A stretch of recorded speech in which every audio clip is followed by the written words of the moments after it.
नमस्ते to all of you.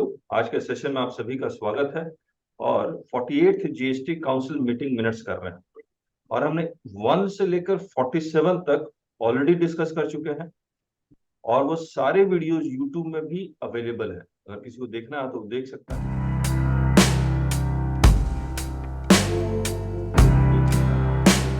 मैं शुरुआत करने से पहले आप लोगों को पता ही है लेकिन फिर भी एक बार और हमने अपनी नई वेबसाइट भी लॉन्च कर दी है taxbykk.com।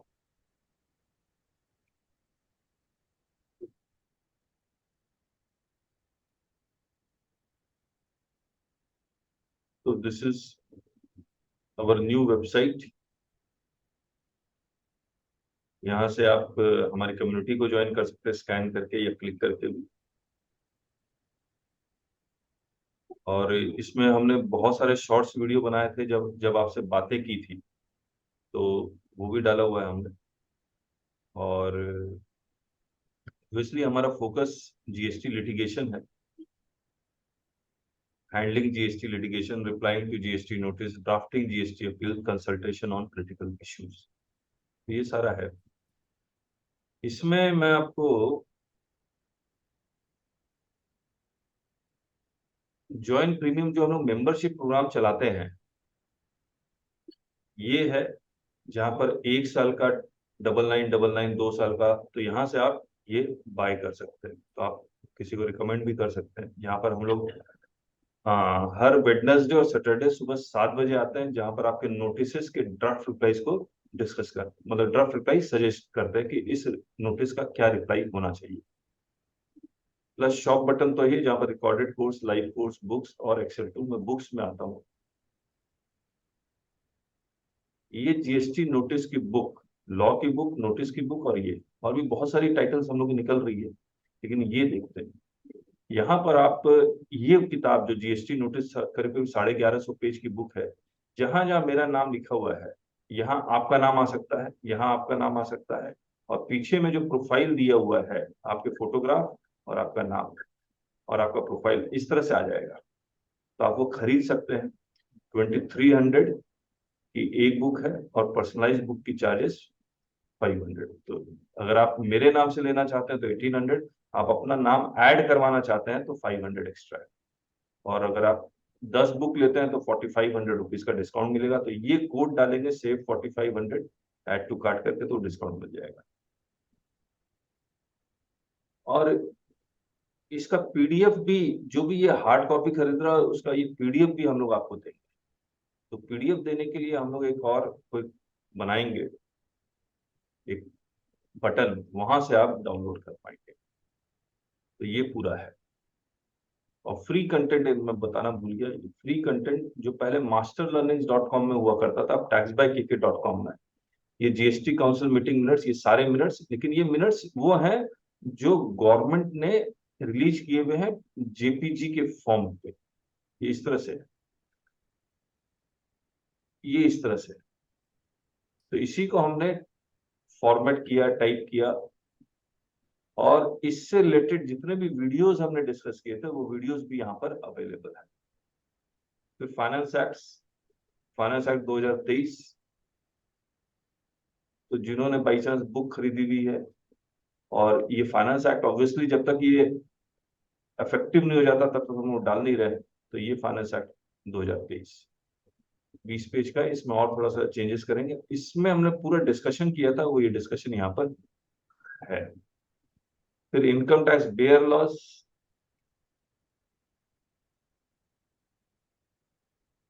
ये आईजीएसटी एक्ट जो गवर्नमेंट ने जो रिलीज किया वही।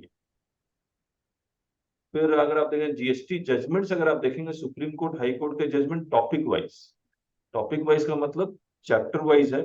जैसे लेवाई इन जीएसटी का, एग्जाम्पशन का, तो यहाँ पर आप किसी भी टॉपिक में मान लीजिए जाते हैं, जीएसटी आईटीसी में जाते हैं, तो ये हम मिल जाएगा। फिर यहाँ से अगर आप क्लिक करेंगे तो वो जजमेंट खुल जाएगा। अगर आपको सिर्फ दिल्ली हाई कोर्ट का जजमेंट देखना है, सिर्फ सुप्रीम कोर्ट का जजमेंट देखना है, तो जीएसटी जजमेंट में जाइए, यहाँ जाइए, और कोर्ट वाइज में जाके सिर्फ सुप्रीम कोर्ट, और अगर सिर्फ हाई कोर्ट देखना है तो हाई कोर्ट। मान लीजिए आपको गुजरात हाई कोर्ट का देखना, तो गुजरात हाई कोर्ट को क्लिक कीजिए। गुजरात हाई कोर्ट में जितने भी इंपॉर्टेंट जजमेंट दिए हुए हैं वो सारे यहाँ लिखे हुए हैं। ये इस तरह से। फिर GST procedures, topic wise provision, region wise. अगर आप चाहते हैं कि जम्मू एंड कश्मीर ने या कर्नाटका ने जितने भी प्रोसीजर्स से रिलेटेड कुछ इशू किया है, जैसे जीएसटी ऑडिट मैनुअल कर्नाटका ने इशू किया, तो वो है। लेकिन अगर आप ये चाहते हैं देखना कि हम लोग टॉपिक वाइज प्रोसीजर देखना चाहते हैं, तो वो भी आपको मिल जाएगा। जैसे अपील से related audit, demand and recovery. अब डिमांड एंड रिकवरी से रिलेटेड सेंटर ने भी इशू किया, महाराष्ट्र ने भी इशू किया, सीएनजी ने भी इशू किया, जीएसटी काउंसिल ने भी इशू किया है। सर, ये सर्कुलर में लिखना चाहिए था हम लोग, कहाँ किसका है, वो भी है। तो ये सारे आपको यहाँ टॉपिक वाइज मिल जाएगा। और रीजन वाइज आप देखना चाह रहे हैं, आप सीएनजी ने क्या क्या इशू किया वो देखना चाह रहे हैं, तो वो भी मिल जाएगा। इसके बाद जीएसटी अपडेट्स, ये हम लोग धीरे धीरे करेंगे, अभी किया नहीं है कुछ इसमें। लर्निंग नेवर स्टॉप्स, कुछ यूट्यूब के कुछ इंपॉर्टेंट वीडियोस हैं, जैसे learn about GST E way bill, तो वो हमने यहाँ पर डाले हुए हैं। तो which watch E way bill required for movement of household goods, watch how to change E way bill, transit sale जो हमने आपके साथ डिस्कस किया था वो है। Hot discussion about E way practical guide, तो इसमें हमने पोर्टल के थ्रू आपसे कुछ कुछ डिस्कस किया था, वो सारा यहाँ पर अवेलेबल है। तो ये हमारी पूरी वेबसाइट्स है, और यहाँ फिर होम में जाएंगे तो ये फिर मिल जाएगा। ठीक है, अब हम लोग मिनट्स बुक में आते हैं। 48 जीएसटी काउंसिल मीटिंग मिनट्स, इसकी हार्ड कॉपी है, जो खरीदना चाहे वो खरीद सकता है वेबसाइट से। तो इसमें हमने क्या किया, जो जो बोल्ड है वो हम लोग डिस्कस करेंगे इसमें आपके साथ।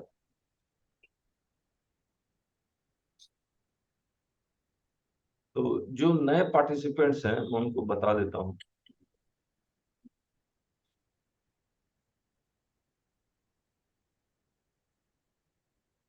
फोर्टी एट के बाद 49th नहीं आया है।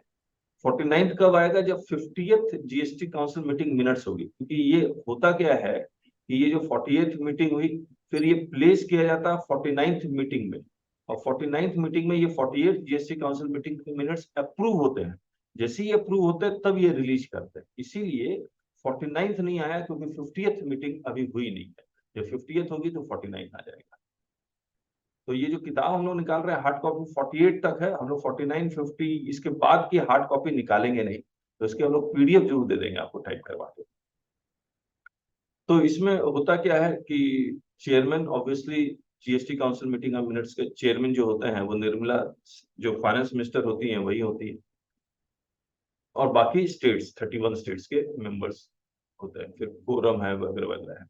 इसमें एजेंडा आइटम पहले से सर्कुलेट कर दिया जाता है, और बहुत सारी कमिटीज बनी हुई है, जैसे फिटमेंट कमेटी बनी हुई है। ये जो फिटमेंट कमेटी क्या करती है, रेट्स डिसाइड करती है।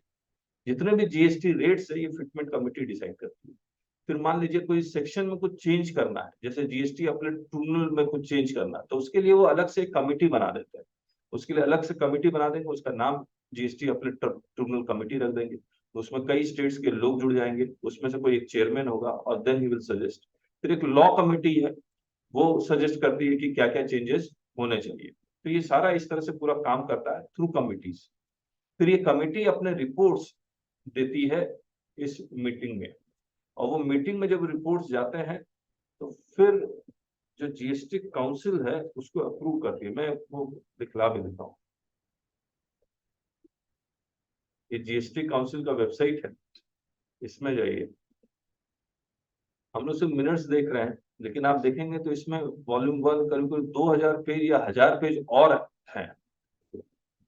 तो जीएसटी काउंसिल मीटिंग, इसमें जाइए। इसमें देखिए ये एजेंडा आइटम है जो वो तो एजेंडा, फिर डिटेल एजेंडा नोट वॉल्यूम 1, इसको अगर आप क्लिक करेंगे तो अब हम लोग जो मिनट्स पढ़ रहे होंगे उससे उसके पीछे जो कमिटीज ने डिसाइड किया था वो सारे डिटेल यहाँ पर आप देखेंगे तो ये 531 पेज का है। इसको हम लोग नहीं पढ़ रहे। आप देखिए हर एक एजेंडा आइटम पे confirmation of the minutes of 47, फिर रेटिफिकेशन और नोटिफिकेशन सर्कुलर्स एंड ऑर्डर्स। तो जितने भी नोटिफिकेशन सर्कुलर्स और ऑर्डर्स इशू हुए हैं वो सब ये रेटिफाई भी करते हैं। फिर recommendation of the fitment committee, तो उन्होंने recommendation made by fitment committee for making changes in GST rates और issuing clarification relation to goods annexure 1। तो ये सारे हैं। फिर लॉ कमिटी देख लीजिए कितने सजेशन दे रहे हैं कि सीजीएसटी रूल्स में क्या अमेंडमेंट होना चाहिए, लॉ में क्या अमेंडमेंट होना चाहिए, डीक्रिमिनलाइजेशन ऑफ सीजीएसटी जो सेक्शन 132 का था, रिफंड से रिलेटेड कुछ चेंजेस इन्होंने सजेस्ट किए, ये सारे अमेंडमेंट। तो ये सारे अमेंडमेंट्स ये डिस्कस करते हैं। तो ये पहले मिनट्स में आने से पहले ये इस तरह से यहाँ पर शो होता है कि कैसे कैसे चेंजेस होगा। ये सारे एजेंडा आइटम्स फिर हर एक स्टेट के फाइनेंस मिनिस्टर के साथ सर्कुलेट होता है, फिर वो लोग आपस में डिस्कस करते हैं, then they come for meeting. इस तरह से है, तो इसमें सजेशन दिया हुआ है। लेकिन जब हम लोग मिनट्स पढ़ेंगे तो हम लोग अच्छा खासा अंदाजा हो जाता है कि एजेंडा आइटम में क्या क्या चेंजेस हो रहे हैं, क्यों हो रहे हैं। तो इसमें एजेंडा आइटम देखिए ये, और दूसरा एजेंडा आइटम वॉल्यूम 2। तो हर एक मिनट्स के एजेंडा आइटम है, इसको देख लीजिए। वो 530 पेज का था, ये देख लेते कितने पेज का है।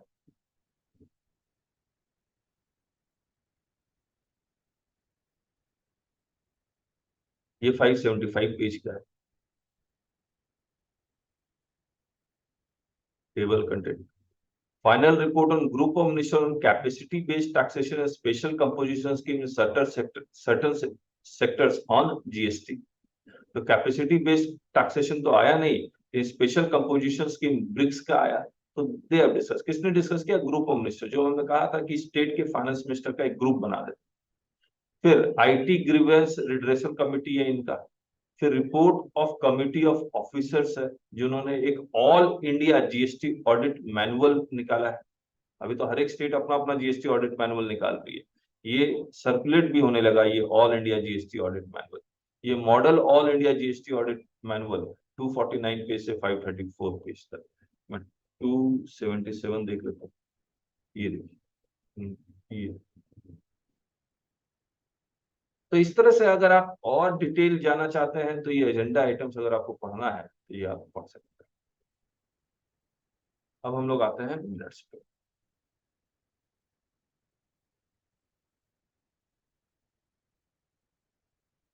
तो ये एजेंडा आइटम्स, इस एजेंडा आइटम्स का डिटेल मैंने आपको दिखला दिया, कहाँ मिलेगा।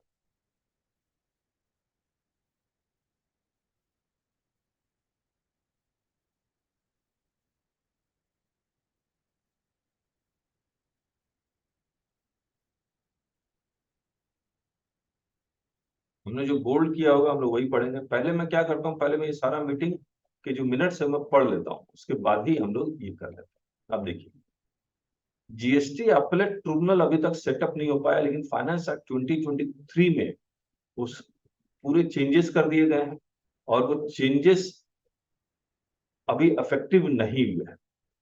The secretary stated that in its 47th meeting at Chandigarh, the council had formed a GOM, यानी कि Group of Ministers on Goods and Service Tax Appellate Tribunal, with Sri Dushyant Chautala, Honorable Deputy Chief Minister of Haryana as the convener, and Honorable Minister from states of Andhra Pradesh, Goa, Rajasthan, Uttar Pradesh and Odisha as members.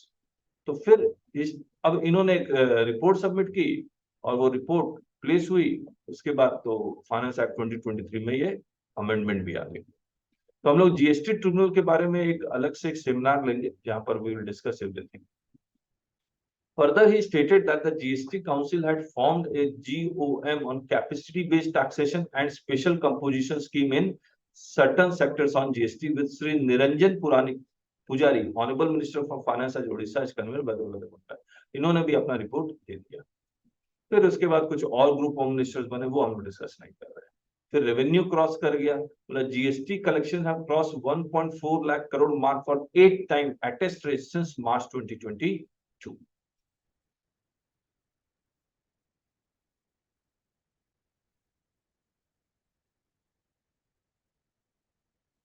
He stated that GIC, ये है GST implementation committee, decisions are also implemented through notifications, circulars and orders।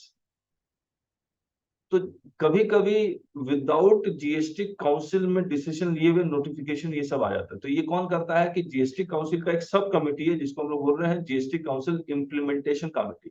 उन्होंने कोई notification, circular से orders निकाल दिए, उसको भी वो रेटिफाई करते हैं। The council took note of the decisions of the GST implementation committee and ratified the notifications, circulars and orders issued. Further, the notifications, circulars and orders issued by the states which were pari materia with above notification, circulars and orders were also ratified. अब अगर ratify हो जाने के बाद now you cannot question these notification circulars in the code कि this was not the intention of the GST Council since now it has been ratified by the GST Council. इसके बाद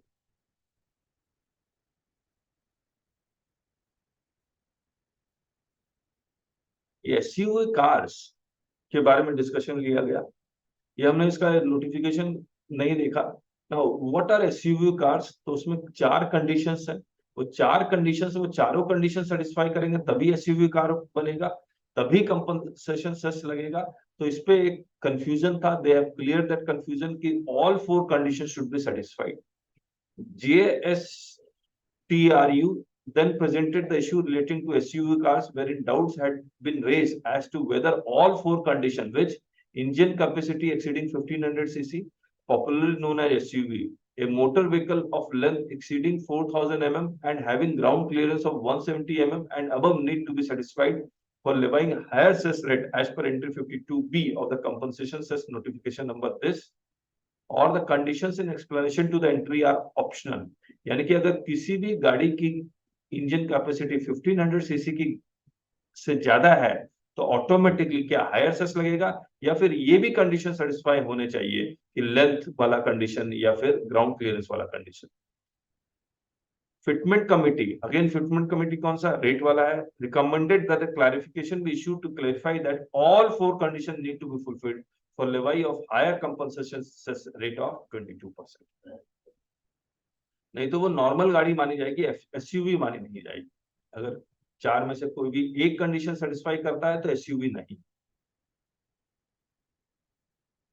The chairman CBIC suggested that MUV motor, ये MUV क्या हो गया, किसी को full form पता है? Sir, multi-utility vehicle. Multi-utility vehicles might also be included in the explanation for levy of higher rate of compensation cess at the rate of 22% like SUV।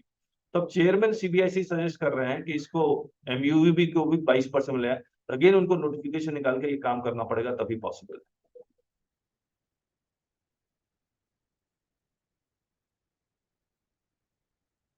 तो अब आने वाले समय में अगर एमयूवी पे हायर रेट लग जाता है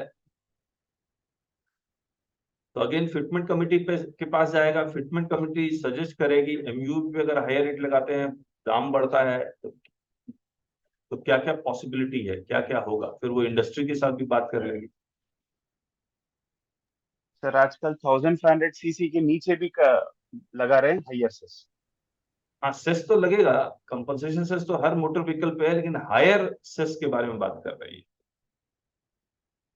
हायर सेस माने वो 22% है ना सर? यस।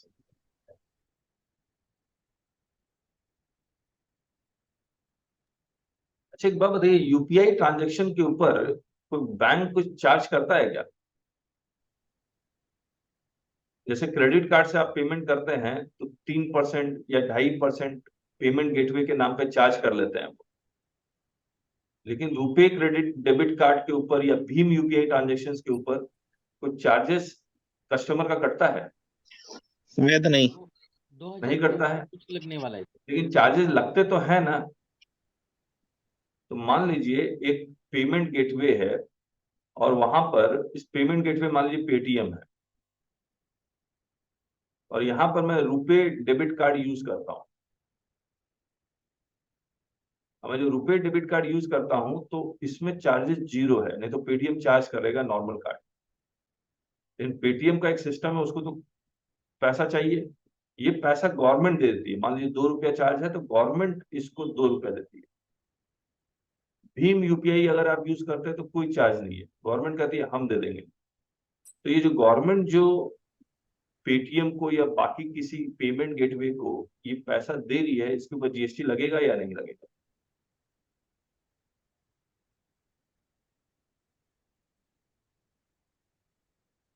प्लीज बताइए। तो फिर से बताइए ना। गवर्नमेंट पे पेटीएम को या बाकी पेमेंट गेटवे को जो चार्जेस रीइंबर्स कर रही है उसके ऊपर जीएसटी लगेगा या नहीं लगेगा? नहीं लगेगा सर। क्यों नहीं लग रहा है? क्यों नहीं लग रहा है?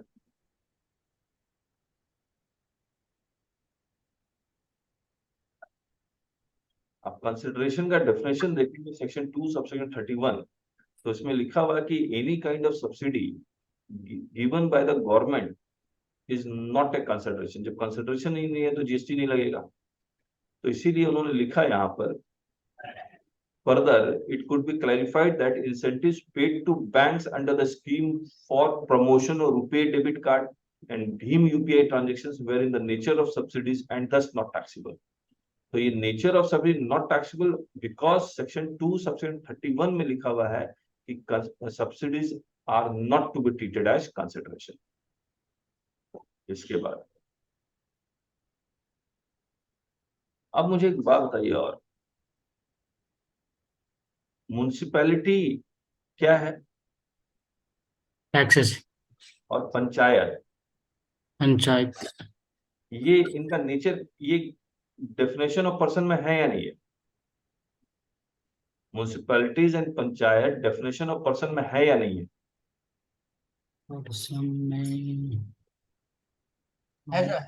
सर है लोकल बॉडी, लोकल बॉडीज या लोकल अथॉरिटीज के रूप में है। लोकल अथॉरिटीज अगर कोई सर्विसेज प्रोवाइड करती है तो इसके ऊपर जीएसटी लगना चाहिए नहीं लगना चाहिए? नहीं लगना चाहिए। अथॉरिटीज अगर कोई सर्विसेज प्रोवाइड करती है तो इसके ऊपर जीएसटी लगना चाहिए या नहीं लगना चाहिए?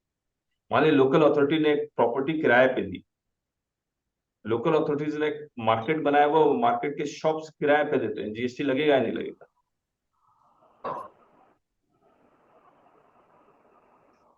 लगना चाहिए सर। लगना चाहिए।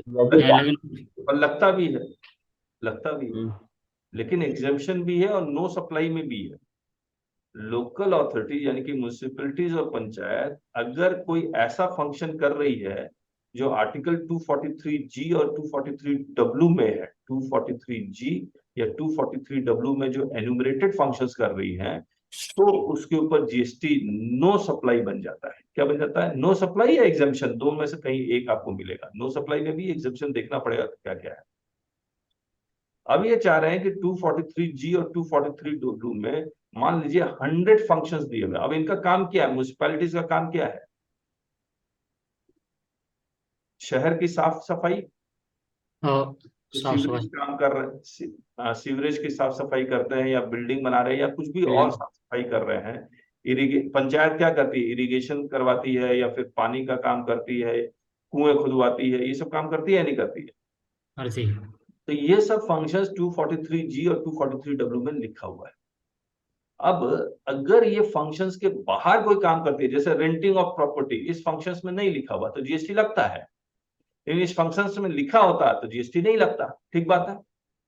अब ये गवर्नमेंट जीएसटी काउंसिल में ये एजेंडा है कि इसके लिस्ट को, मान लिया 100 फंक्शंस है, इस लिस्ट को 50 कर दिया जाए, कम कर दिया जाए। तो उसी पे डिस्कशन चल रहा है। देखिए, the honorable member from Delhi requested to follow the list of functions enumerated in 11th and 12th schedule to article 243G and 240। अगर आपके पास हमारी किताब है तो इसमें ये सारे functions लिखे हुए हैं respectively, and if there were instances of tax evasion, then the council can issue some clarification rather than pruning the said list. It stated that bringing a positive list would create a lot of ambiguity and confusion.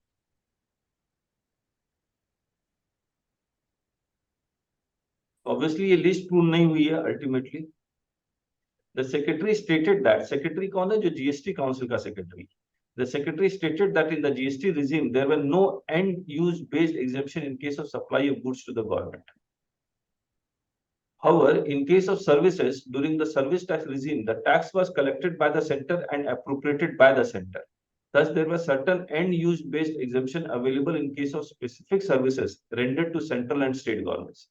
आप देखिएगा 3 entry number जो exemption का है, serial number 3 and 3A, जहां पर आप central government को कोई सर्विसेज प्रोवाइड कर रहे हैं मान लीजिए सेंट्रल गवर्नमेंट ने जो टॉयलेट बनाने का अभियान चलाया हुआ है, वो अगर वो किसी कॉन्ट्रैक्टर को देगी, पंचायत को देगी या म्यूनिसिपैलिटीज को देगी कि इस गांव में हर घर में टॉयलेट होना चाहिए, तो अब सेंट्रल गवर्नमेंट ने ये कॉन्ट्रैक्ट दे दिया कि हर गांव में ये टॉयलेट होना चाहिए, तो ये कॉन्ट्रैक्टर किसको सर्विस प्रोवाइड कर रहा है?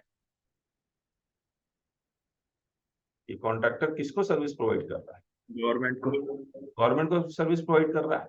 अब ये गवर्नमेंट को सर्विस प्रोवाइड कर रहा है तो इसको रिवर्स चार्ज के बेसिस पे, रिवर्स चार्ज नहीं, सप्लायर रिसिपिएंट, तो क्या करेगा सेंट्रल, ये 100 + 18, मतलब ये अगर रिसिपिएंट सेंट्रल गवर्नमेंट है तो गवर्नमेंट से ये 18 रुपए लेगा, यस और नो? यस। या फिर गवर्नमेंट क्या करे कि ऐसे फंक्शंस को, ऐसे ट्रांजैक्शन को एग्जेम्पशन लिस्ट में डाल दे,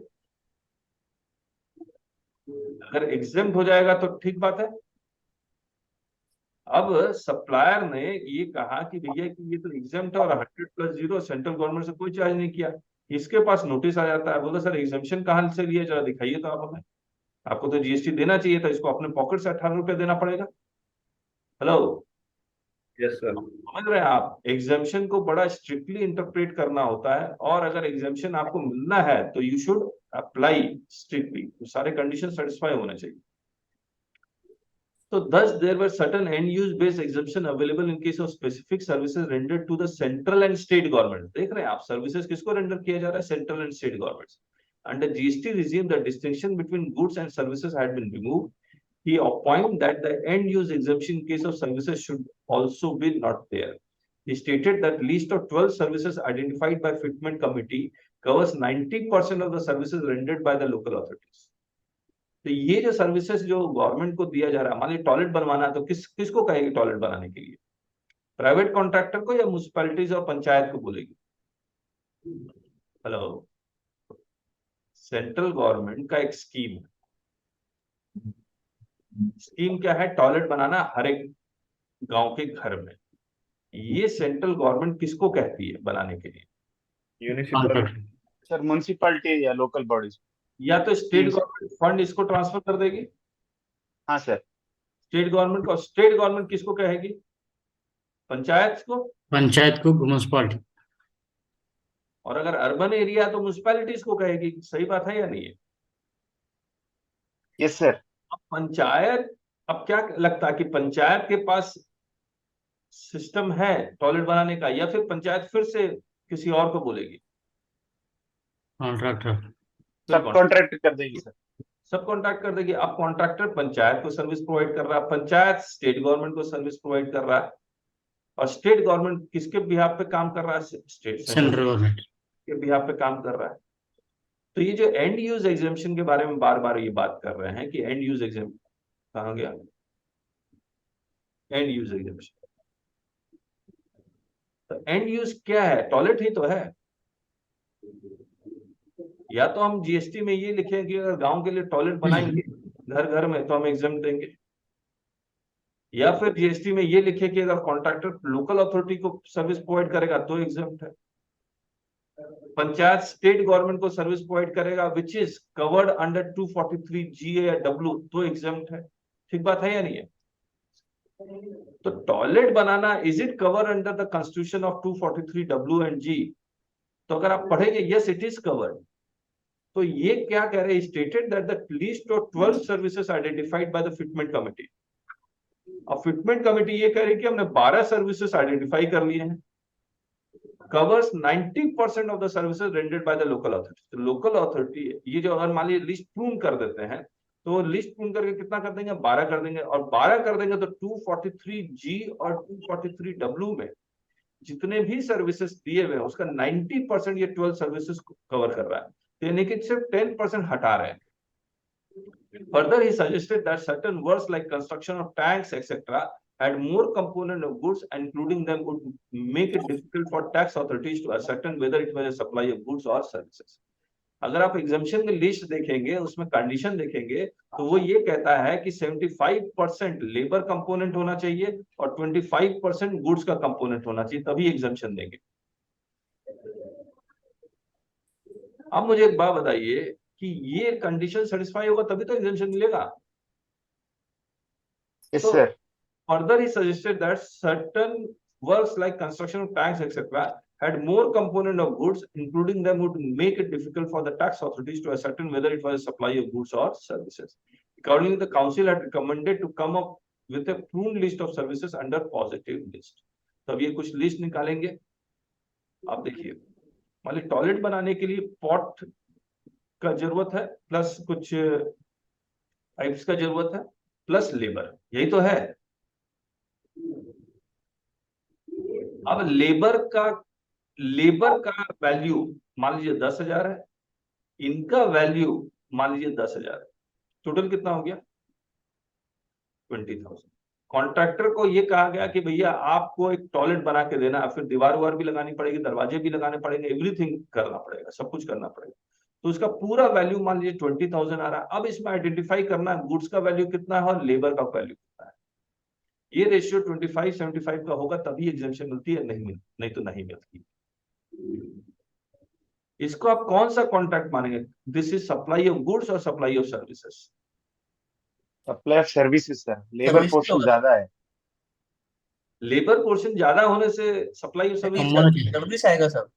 आपको प्रिंसिपल सप्लाई देखना होगा. कम आना चाहिए. प्रिंसिपल सप्लाई देखना होगा. प्रिंसिपल सप्लाई क्या है? आपने जो कॉन्ट्रैक्ट किया है दैट इज फॉर एक तरह से टर्नकी की तरफ किया है कि पूरा टॉयलेट बना के देना है, दरवाजा, दीवार, पॉट, पाइप, सब कुछ.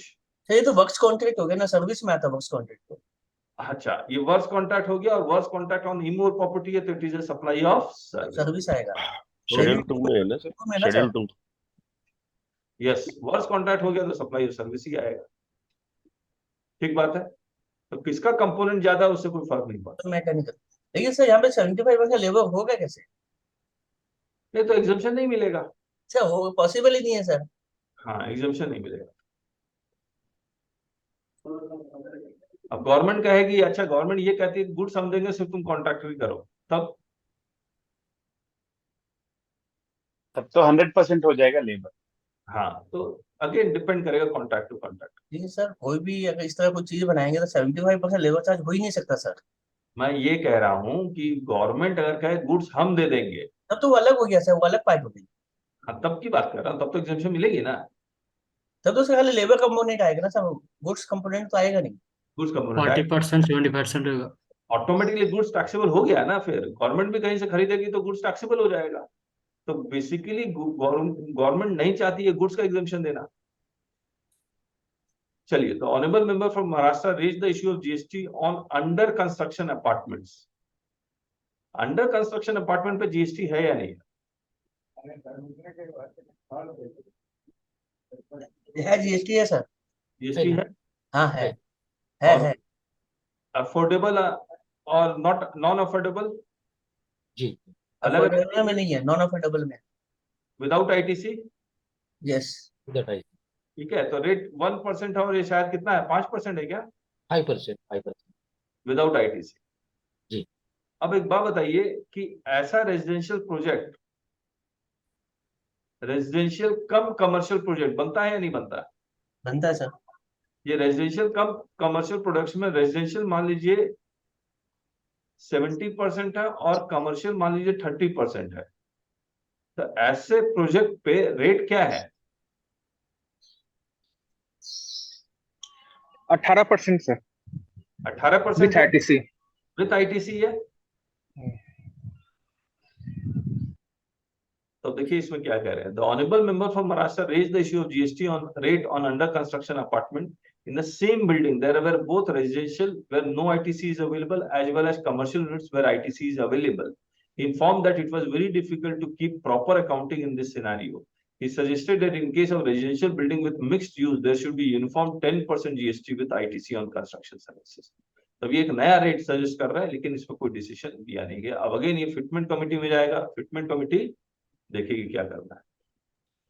सर अपने कोई कमर्शियल प्रॉपर्टी लेते हैं उसमें तो जीएसटी अपने को इनपुट नहीं मिलेगा, खाली बिल्डर को मिलेगा. हाँ ठीक बात. अपने को तो मिलेगा नहीं. सही बात है, नहीं मिलेगा.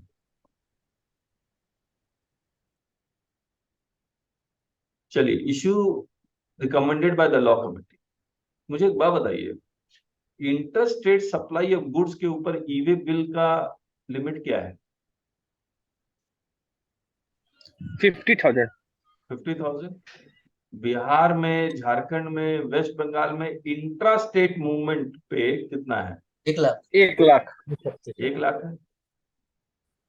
नाउ लॉ कमिटी के पास एक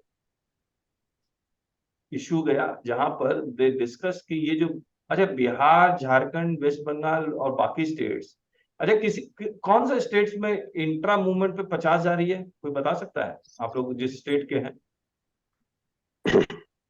उड़ीसा में उड़ीसा में इंट्रा पे कर्नाटका में 50,000 है। 50 है। यस कर्नाटका में भी 50 है। Okay okay. तेलंगाना 50 है। कहाँ पर? तेलंगाना में तेलंगाना में भी 50 है। ओके। और सर गुजरात में एनी अमाउंट पे एग्जेम्प्ट है इंटरेस्ट। मतलब गुजरात में इंट्रा स्टेट मूवमेंट का 2 लाख का भी Intra-city। movement- इंट्रा सिटी है, इंट्रा स्टेट नहीं। अच्छा, वहाँ मतलब यूनिवर्सिटी का भी कॉन्सेप्ट है। आता है म्युनिसिपल लिमिट में कोई भी अमाउंट हो तो एग्जेम्प्ट। अच्छा, चलिए। तो ये स्टेट को ये सब पावर कहाँ से मिल रहा है? ये अपने अपने नोटिफिकेशंस निकाल रहे होंगे। हेलो, हाँ ये अपने अपने नोटिफिकेशन निकालने का पावर इनको मिल रहा है रूल 138 सब रूल 14 क्लॉज डी से। अब लॉ कमिटी के पास गया कि इसको डिलीट कर दिया जाए, और जैसे ये डिलीट हो जाएगा तो क्या हो जाएगा? Uniform movement of goods anywhere in India 50,000 हो जाएगा। हेलो, तो ये है, he stated that in the officers meeting concerns were raised on the agenda item pertaining to the deletion of clause this, which was proposed for providing a uniform threshold for intrastate movement of goods, and was suggested that agenda item need not be considered for approval by the council. तो council ने approve नहीं किया, इसलिए जैसा जो स्थिति बनी हुई है वही रहेगी। आधार बेस्ड ऑथेंटिकेशन,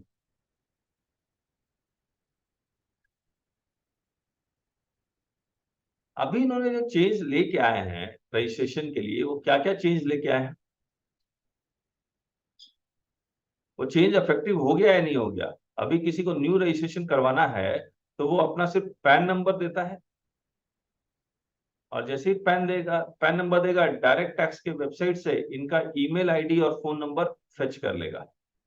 ये इफेक्टिव हो गया या नहीं हो गया? नहीं महाराष्ट्र में नहीं हुआ। नहीं हुआ है। और किसी को कोई आइडिया? सर शायद 2 जगह हुआ है, दिल्ली और गुजरात, शायद पक्का शो नहीं हुआ। अच्छा, कोई है गुजरात जितेंद्र जी? नहीं सर मालूम नहीं है। मालूम नहीं। चलिए, तो ये तो है। प्लस आधार बेस्ड बायोमेट्रिक जो फिंगर से करते हैं वो ये लेके आना चाह रहे हैं। अच्छा देखिए, अब ये जीएसटी रजिस्ट्रेशन में क्या क्या चाहिए इनको? ऑफिसर तो बहुत कुछ मांगता है, लेकिन एज पर लॉ क्या क्या चाहिए? तो आप जो प्रपोजल है मैं वो बता रहा हूं। पैन डालिए, ईमेल आईडी और फोन नंबर ऑटोमेटिकली फेच कर लेगा। फोन नंबर, आधार, इनकम टैक्स की वेबसाइट से। फिर आधार बेस्ड ऑथेंटिकेशन हो जाएगा, ठीक बात है। इसके बाद आप, अगर आपकी ओन प्रॉपर्टी है, घर का एड्रेस, अगर आपकी खुद की प्रॉपर्टी है, तो ये लैंड रिकॉर्ड से, स्टेट के लैंड रिकॉर्ड से उसका डिटेल आ जाएगा, ठीक बात है।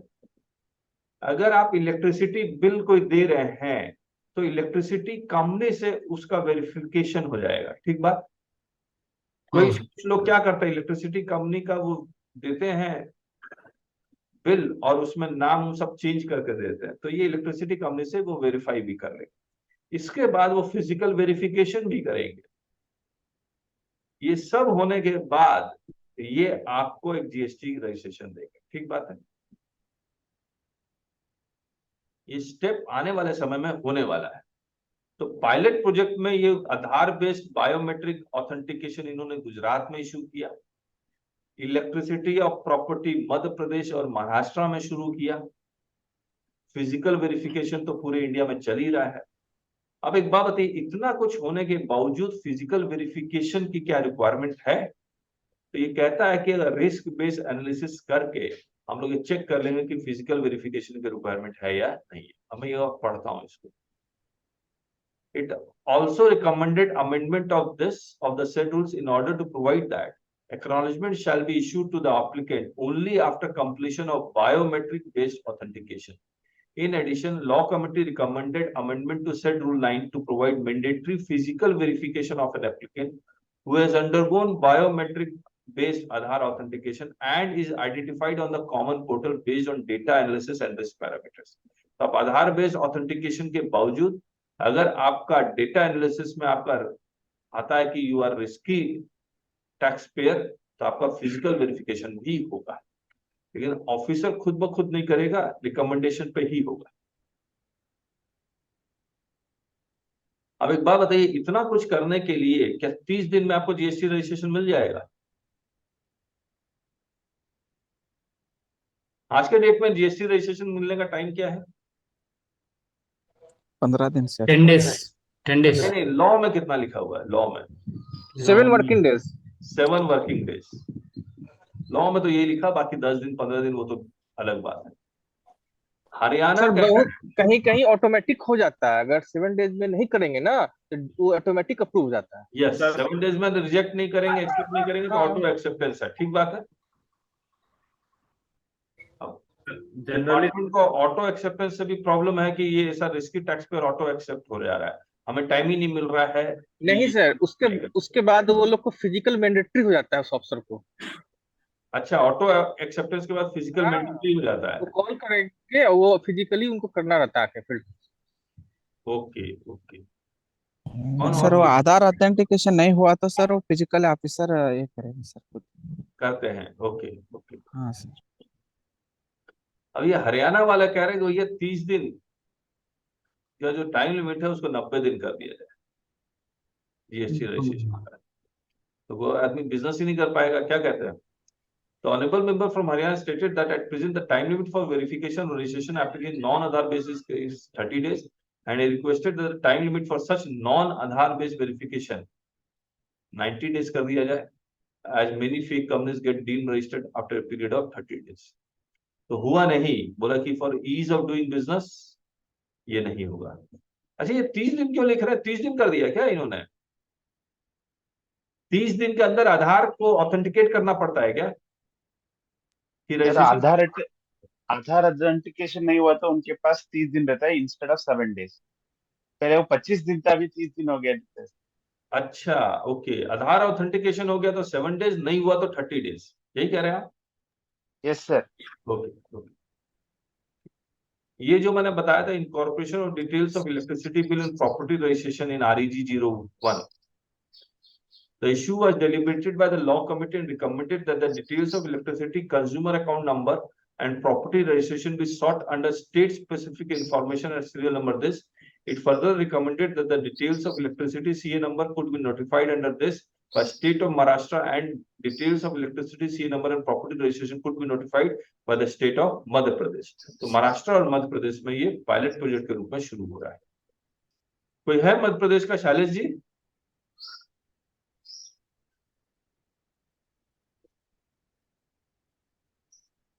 GSTN had also introduced a new functionality which allowed unregistered person to take temporary registration and apply for refund under the category refund for unregistered person. ये शुरू हुआ है, किसी ने देखा है? फंड के लिए ये सर फ्लैट कैंसिलेशन के केस में है रियल एस्टेट में। हाँ। तो पोर्टल पे एक जगह शायद आ रहा है टैब सर अब। ओके ओके ठीक है। The relevant date for, अच्छा इसका relevant date क्या होगा? मान लीजिए बिल्डिंग, मैंने एक फ्लैट बुक किया और 50 लाख मैं दे चुका हूं, उसके बाद रजिस्ट्रेशन कैंसिल हो जाता है, बताइए सर वो उसमें वो वाला है 16/4 का 30 नवंबर के बाद अगर क्रेडिट नोट वो इशू कर देगा सामने वाला तो ठीक है, क्रेडिट नोट के थ्रू रिवर्सल कर देगा बिल्डर तो लायबिलिटी को, नहीं तो इनको फ्लैट वाले रिफंड में को तो जाना पैसा पड़ेगा। चाहिए, फ्लैट वाले को तो पैसा चाहिए। हाँ तो वो उसमें है कि सर सितंबर के रिटर्न के बाद नेक्स्ट हाँ ईयर के।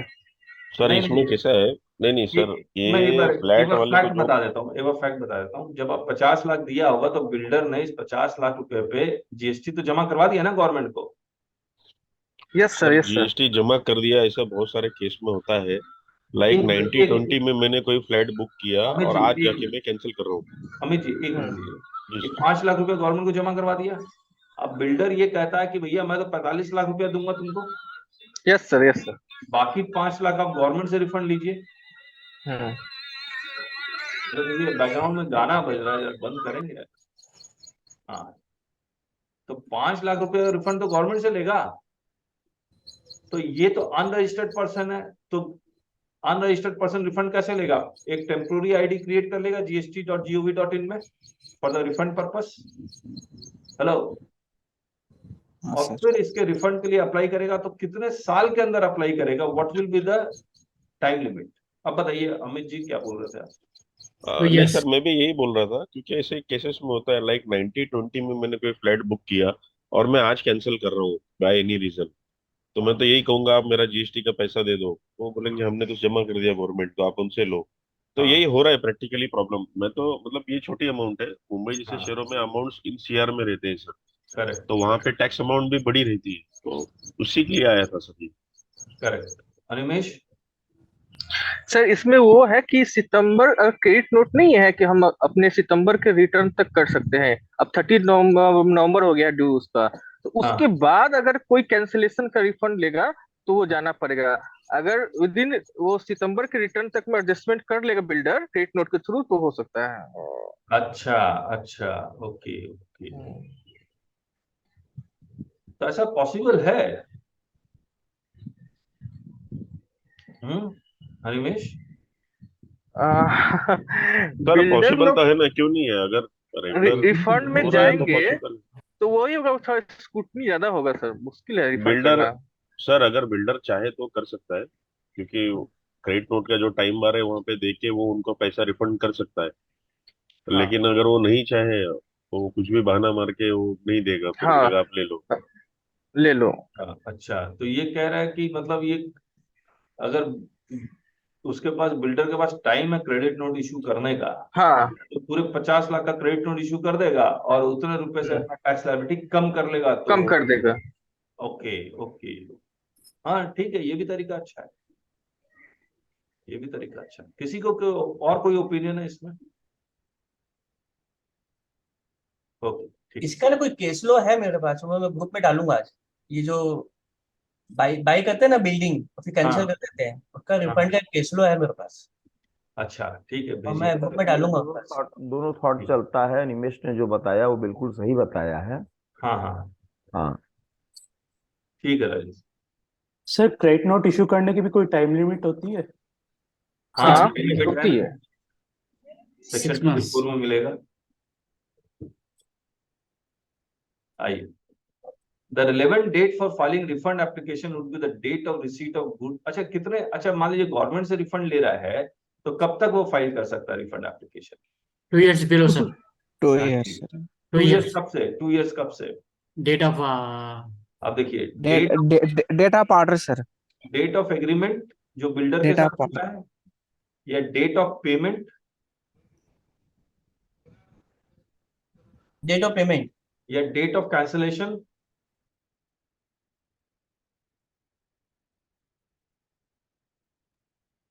या टर्मिनेशन ऑफ सर्विस? क्या होना चाहिए?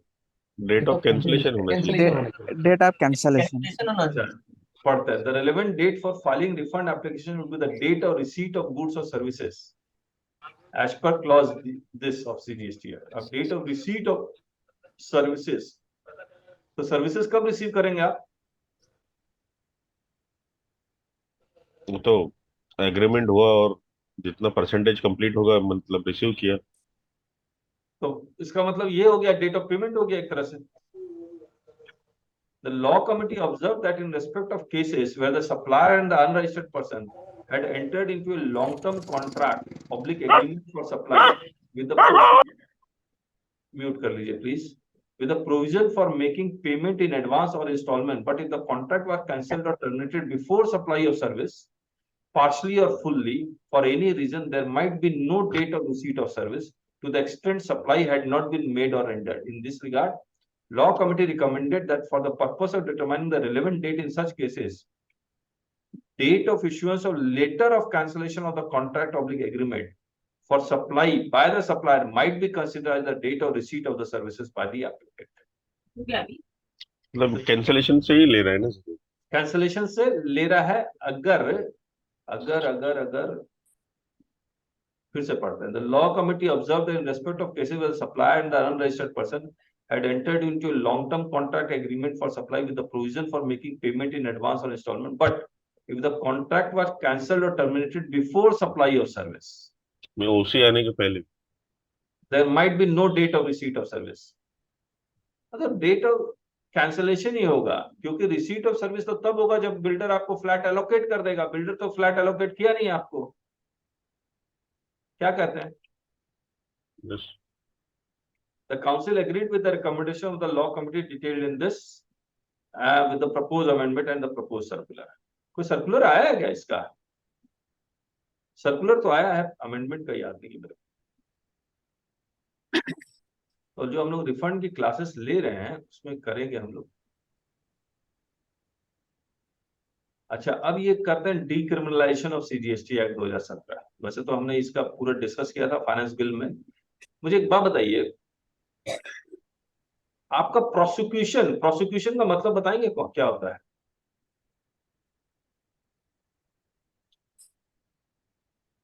प्रोसिक्यूशन का मतलब अरेस्ट होगा sir, arrest.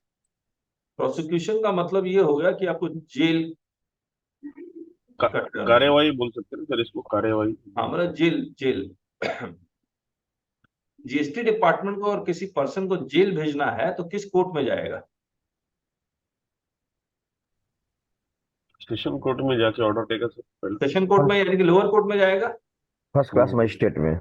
First class magistrate, session court, और यहीं पर प्रोसिक्यूशन यानी चार्जशीट फाइल करेगा. यस. और टैक्स इवेजन कितने रुपए से ज्यादा हो तो प्रोसिक्यूशन लॉन्च हो सकता है? 1 शेयर से ज्यादा. 2 करोड़ से ज्यादा सर. 2 करोड़ से 1 करोड़ से ज्यादा. इन्होंने क्या किया, ये 1 करोड़ को डिलीट कर दिया और 2 करोड़ कर दिया है. ठीक है, तो करंट में पहले कितना था? 1 करोड़. अब ये इन्होंने 2 करोड़ कर दिया है, तो प्रोसिक्यूशन लॉन्च हो सकता है. अरेस्ट करने का पावर किसके पास है? जीएसटी कमिश्नर के पास है, या फिर अरेस्ट करने का पावर ऑलवेज सेशन कोर्ट के पास होता है? दोनों के पास है. अरेस्ट करने का यानी कि अरेस्ट वारंट इशू करने का पावर जनरली किसके पास होता है? जीएसटी कमिश्नर के पास, कमिश्नर के पास, सेशन कोर्ट? दोनों के पास. नहीं नहीं नहीं, सेशन कोर्ट में होगा सर. जब भी अरेस्ट करने का पावर होगा सेशन कोर्ट के पास होगा. अरेस्ट वारंट यही साइन करता है. लेकिन एक्सेप्शंस हैं. अगर टैक्स इवेजन 5 करोड़ से ज्यादा है तो ये अरेस्ट करने का पावर किसके पास आ जाता है? GST commissioner. ठीक है, हम लोग ने किया था क्या बोलते हैं उसको? Cognizable, non cognizable offence. Yes, cognizable offence है, नॉन कॉग्निजेबल. अब ये कॉग्निजेबल ऑफेंस है, नॉन कॉग्निजेबल ऑफेंस आप कोर्ट की तरह समझिए. कोर्ट के पास ऑलवेज अरेस्ट करने का पावर है, अरेस्ट वारंट इशू करने का पावर है. यस और नो? यस. तो इसको कोई लिखा नहीं होना चाहिए कि हाँ कोर्ट के पास तो है ही. लेकिन अगर कमिश्नर को अगर पावर दे रहे हैं आप अरेस्ट करने का, तो हम लोग ये कहते हैं कि अब इसके अकॉर्डिंग क्या कहेंगे कि commissioner can issue arrest warrant. तो ये क्या बन जाएगा? कॉग्निजेबल ऑफेंस बन जाएगा. हेलो, क्या बन जाएगा? कॉग्निजेबल ऑफेंस का मतलब the commissioner can issue arrest warrant. ठीक बात? सेक्शन 69. नॉन कॉग्निजेबल है तो कोर्ट इशू करेगा. इसके थ्रू कमिश्नर. नॉन कॉग्निजेबल तो क्या कमिश्नर अरेस्ट कर सकता है? नहीं सर, वो कोर्ट से वारंट लेगा. फिर तो कोर्ट से वारंट लेके आना पड़ेगा. तो ये जो कॉग्निजिबल ऑफेंस है वो कितने रुपए से ऊपर है? टैक्स इवेजन 5 लाख 5 करोड़ से 5 5 करोड़ करोड़ से ऊपर है। इसमें कोई चेंज नहीं। ठीक है, जो भी चेंज है वो कहाँ चेंज है? नीचे में प्रोसिक्यूशन लॉन्च करने का। बेल देने का पावर किसके पास है जनरली? दोनों के पास है सर। सेशन कोर्ट में सर, सेशन कोर्ट। बेल देने का पावर भी कोर्ट के पास है। अब बेलेबल नॉन बेलेबल का मतलब, बेल अगर मैं बेलेबल लिख दिया तो इसका मतलब कमिश्नर बेल दे सकता है, ठीक बात है। यस नॉन बेलेबल है तो इसका मतलब बेल, ऐसा नहीं है कि बेल नहीं मिलेगा, बेल लेने के लिए उसको किसके पास जाना पड़ेगा? कोर्ट में जाना पड़ेगा। कोर्ट के पास तो पावर है ही ना। यस और नो? यस चलिए, the law committee recommended that the offences specified in G, J and K of subsection this are specifically covered and are punishable under Indian Penal Code, कि cooperate नहीं किया वगैरह वगैरह वो सब हटा दिया इन्होंने। and therefore these types of offences may be excluded from prosecution under CGST Act। तो इसका अगर ये इसका वॉल्यूशन है तो प्रोसिक्यूशन लॉन्च ही नहीं हो सकता। It further recommended deletion of clause 132(1)(3) of CGST Act so that monetary limit for prosecution is raised to 2 crore from the current 1 crore। ये अभी इफेक्टिव नहीं हुआ, याद रखिएगा, इफेक्टिव होगा। The law committee also recommended to reduce the range of compounding amount to minimum of 25% of the tax amount to the maximum of 100%। पहले 50% और 200% था, तो बहुत ज्यादा था। इन द CGST Act 2017 तो प्रोसिक्यूशन लॉन्च नहीं करेंगे अगर आप कंपाउंडिंग करवा लेंगे, मिनिमम 25% या मैक्सिमम 100% पे कर दीजिए, आपको जेल नहीं भेजा जाएगा। The Principal Commissioner GST Policy Wing informed that the council during the officer meeting the state of Punjab and Tamil Nadu were of the view that threshold for prosecution, अब बताइए fake invoice के case में prosecution का limit change किया गया है नहीं किया गया? फेक इनवॉइस के केस में नहीं, फेक इनवॉइस नहीं किया गया सर, कंटिन्यू सेम है। So Punjab and Tamil Nadu are aware of the view that the threshold for prosecution might not be changed for issuers of fake invoices. He stated that the detailed deliberations took place on that proposal in the officers' meeting, wherein general view was that the proposal made in the agenda note as recommended by this might be agreed at present and in future. If any misutilization of these provisions, those provisions were noticed, the same would be revisited। तो इसको हटा तो रहे हैं, लेकिन बाद में लगता है कि इसका फायदा लोग उठाने लगेंगे तो फिर से इसको रिविजिट किया जाएगा और फिर से वो चेंज कर देंगे।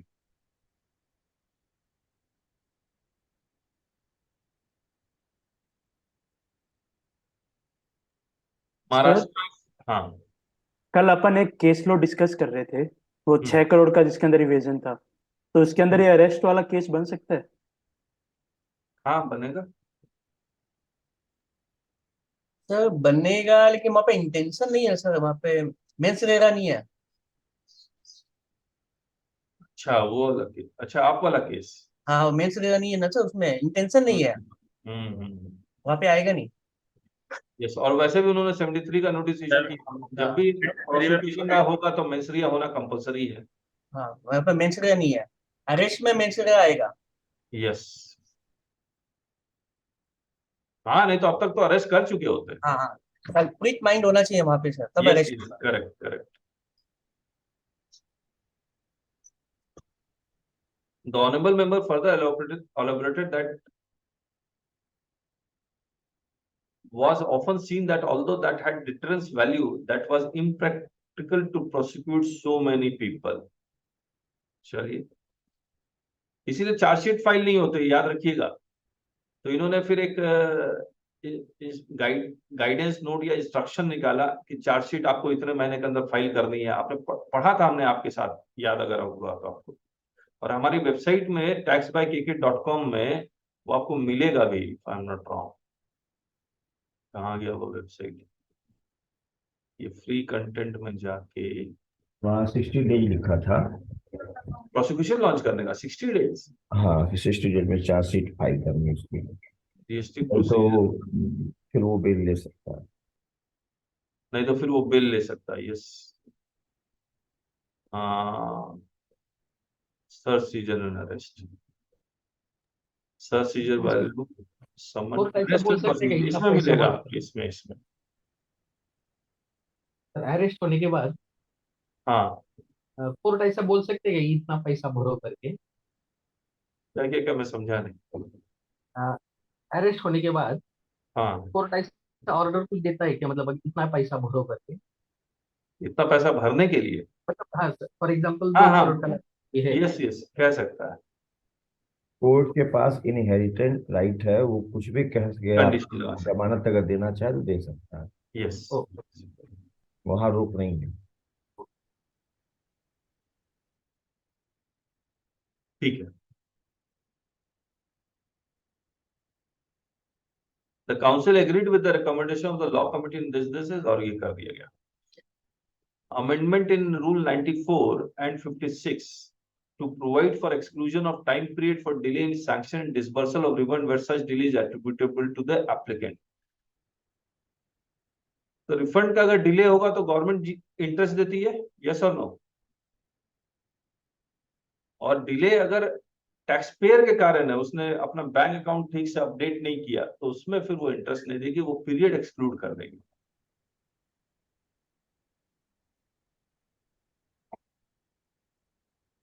ये वाला जो एजेंडा आइटम है बड़ा डिटेल में हमने पढ़ा था, मैं आपको थोड़ा सा और बता देता हूं आपको।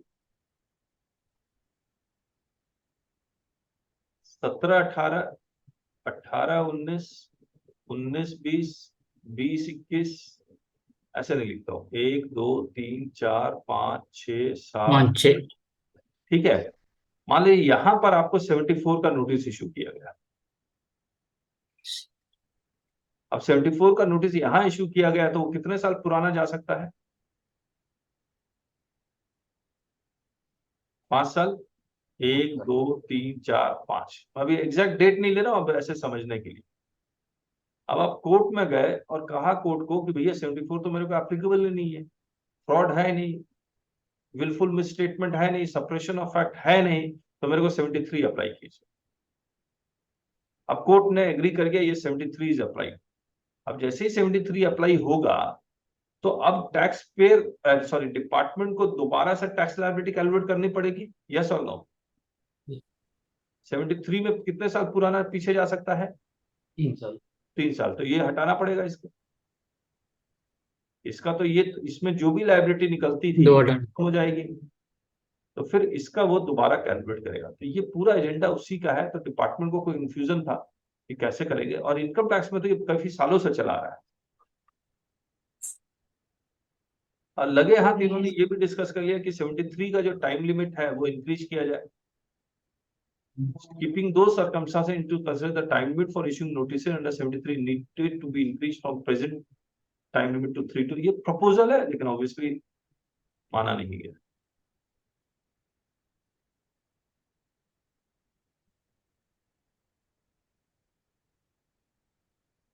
रूल 37 सब रूल 1, 180 दिन के अंदर पेमेंट करना है। अगर 180 दिन के अंदर पेमेंट नहीं करेंगे तो आपको क्रेडिट रिवर्स करना पड़ेगा। तो लेकिन अगर आपने प्रोपोर्शनेट पेमेंट किया तो प्रोपोर्शनेट रिवर्सल होगा, यस और नो? Hello, yes sir. तो यही अमेंडमेंट अब तो हो भी चुका है, यही अमेंडमेंट का डिस्कशन है, प्रोपोर्शनेट रिवर्सल।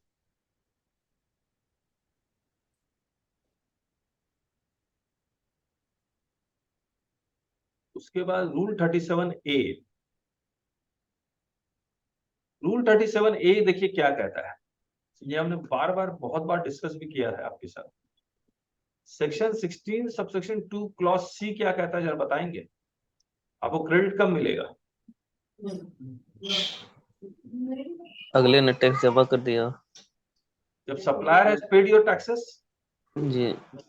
सप्लायर ने आपका टैक्स पे किया या नहीं किया है, ये सप्लायर कहां से टैक्स पे करता है, कौन से फॉर्म से? 3B से करता है। अब एक बात बताइए, क्या रिसिपिएंट को पता लगता है कि सप्लायर ने 3B से आपका टैक्स पे कर दिया है? नहीं सर, नहीं। नहीं पता लगता। और ये सप्लायर ने 1 भी फाइल कर दिया और 3B भी फाइल कर दिया, क्या इसका मतलब ये हो गया कि रिसीप आपका टैक्स पेमेंट हो गया है? नो। मान लीजिए सब इसके पास 1, 2, 3, 4, 5, 6 इनवॉइसेस है, सब में 10-10 रुपए का टैक्स बनता है, ठीक बात है। ये 1 में 5 ही इनवॉइस अपलोड किया है,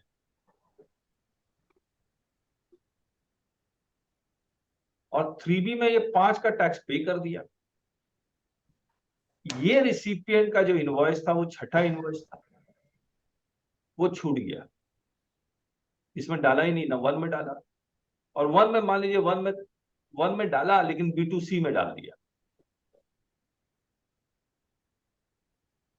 अब कितना हो गया, 60 पेमेंट कर दिया, इसके 2B में नजर आएगा नहीं, इसको कैसे पता लगेगा? ऑफिसर तो ये कहेगा 2B में नजर नहीं आ रहा, हम आपको जीएसटी का क्रेडिट देंगे ही नहीं, क्योंकि payment नहीं हुआ। और बल्कि वाकई में सप्लायर ने इसका टैक्स पे किया है।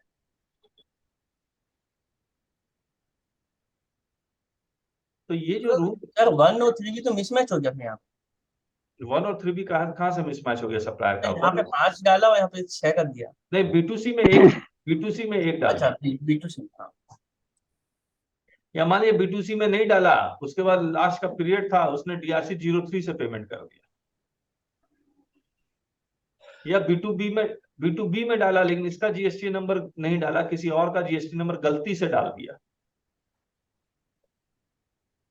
तो इन्होंने क्या किया, एक रूल 37A इंसर्ट किया और ये कहा कि अगर सप्लायर 3B से टैक्स का पेमेंट कर देता है तो रिसिपिएंट को क्रेडिट मिल जाएगा। बस इतना ही लिखा हुआ 37A में। तो रिसिपिएंट को पता कैसे लगेगा? तो अब इन्होंने रूल 37A तो बना दिया और कहा रूल 37A में कि सप्लायर अगर किसी एक खास डेट लिखा हुआ, सितंबर लिखा हुआ, सितंबर तक अगर पेमेंट कर देता है तो क्रेडिट इसको रिसिपिएंट को क्रेडिट मिल जाएगा। मैं ये मान के चल रहा हूं कि अगर सप्लायर ने 3B फाइल कर दिया है तो मैं मान के चलूंगा कि इस रिसिपिएंट और हर एक रिसिपिएंट का उसने टैक्स पे कर दिया है। यस और नो? जी। क्योंकि इस रिसिपिएंट के पास स्पेसिफिक जानकारी नहीं है। जैसे आप टीडीएस और इनकम टैक्स में का जो टीडीएस है वो जब कैसे जमा करते हैं, इनकम टैक्स का टीडीएस आप चालान जमा करते हैं, चालान से टीडीएस पे कर देते हैं, उसके बाद हर 3 महीने में जब आप रिटर्न फाइल कर देते हैं उस चालान के साथ इसको मैच करते हैं। यस और नो? यस जी। जीएसटी में ऐसा कोई कॉन्सेप्ट नहीं है ना कि जब आप 3B फाइल कर रहे हैं तो 1 के हर एक इनवॉइसेस के साथ ये मैच हो रहा है। नो। अगर ये सिस्टम अगर वो जीएसटी में लेके आ जाते हैं तब तो दिक्कत ही नहीं है, रिसिपिएंट को हर हालत में पता लगता रहेगा कि मेरा इनवॉइस का पेमेंट हुआ या नहीं हुआ। तो सजेशन वाज मेड। अच्छा एक बात और 37A में भी लिखा हुआ है कि सप्लायर ने अगर 3B फाइल नहीं किया तो रिसिपिएंट को क्रेडिट रिवर्स करना पड़ेगा और जब फाइल कर देगा तो वो रीअवेल कर लेगा। तो यहाँ पर not paid by supplier, reavailment of said ITC, ये सब लिखा हुआ है। A suggestion was made by State of Bihar that GSTN may provide a functionality for making the data pertaining to Rule 37A available to the tax officer and same was agreed to। तो ये tax officers को आप दे पाएंगे तो हमें ही दे दीजिए recipient को। Why only to the tax officers? देखिए रूल 37A तो अभी आया ही है, कैसे ये इंप्लीमेंट होगा पोर्टल ही बताएगा।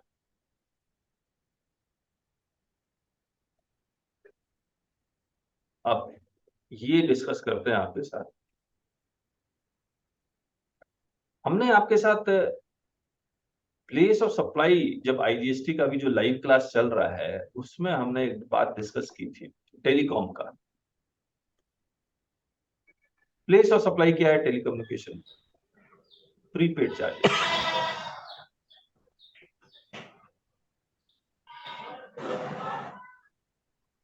अगर आप रिचार्ज करवाते हैं पेटीएम से यानी कि इंटरनेट के थ्रू, तो प्लेस ऑफ सप्लाई क्या लिखा हुआ है? Location of recipient. Hello, place of supply क्या लिखा हुआ है? Location of recipient. ठीक है। आज मान लीजिए पेटीएम से आपने रिचार्ज करवाया, तो क्या पेटीएम को, और मेरा मान लीजिए झारखंड का नंबर है,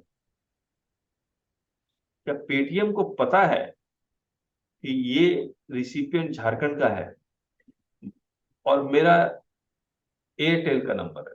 एयरटेल का तो पता है कि ये झारखंड का नंबर है, मैं रिसिपिएंट कहाँ हूँ, कहाँ का हूँ, लेकिन पेटीएम को पता है? यस और नो? पता है सर। नहीं पता है, पता है, नहीं पता है अरे कह रहा हूँ नहीं पता है। केवाईसी करवाते हैं सर। नहीं, पेटीएम केवाईसी करवाता है, ये नंबर कहाँ का, ये कहाँ से पता लगेगा? नहीं सर, वो रीजन चेक करता है, उसके बाद ही रिचार्ज नहीं, मैं कि समझ यूपी गया। वेस्ट है, यूपी ईस्ट है, किस एरिया। रिसिपिएंट का मतलब क्या बताया था आपको? चलिए एक बार मैं पढ़ता हूं इसको। इन्होंने क्या किया, रूल 46 में जो कंटेंट ऑफ इनवॉइस का रूल है, उसमें लिखा कि अगर 50,000 से ज्यादा की इनवॉइस वैल्यू है तो एड्रेस लेना कंपलसरी, उससे कम का है तो एड्रेस ऑप्शनल है। इन सर्विसेज के बारे में नहीं लिखा, तो mandatory recording of addresses of unregistered recipient of service along with the pin code, ये इनवॉइस में रिकॉर्ड करना कंपलसरी है। अब आगे, the honourable member from Telangana welcome the amendment to the tax invoice rules under Rule 46, but he stated that they had some concern on the said issue, especially in relation to telecom sector. He added that in case of telecom services, the addresses of the consumers not provided by telecom operators to the distributors, such as PhonePe, Paytm, BillDesk, etc.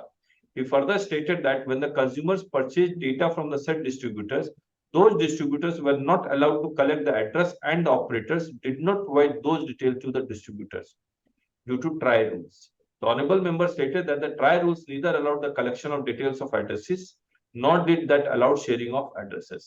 He added that the state of Telangana received about 600 crores on such business transaction, and therefore requested intervention of the council to address the issue.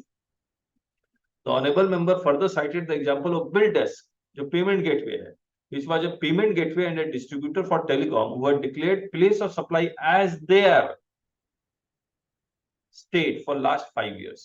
And he stated that after much persuasion, the telecom operators had shared the state of consumer, and thereafter BillDesk started paying IGST from May 2022 onwards. He submitted that the state was then receiving 8 crore per month from the taxpayer.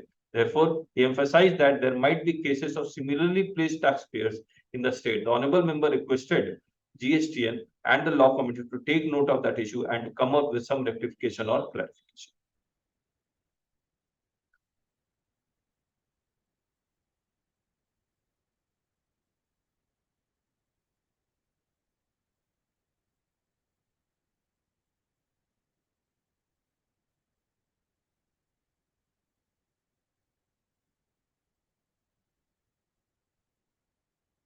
अच्छा,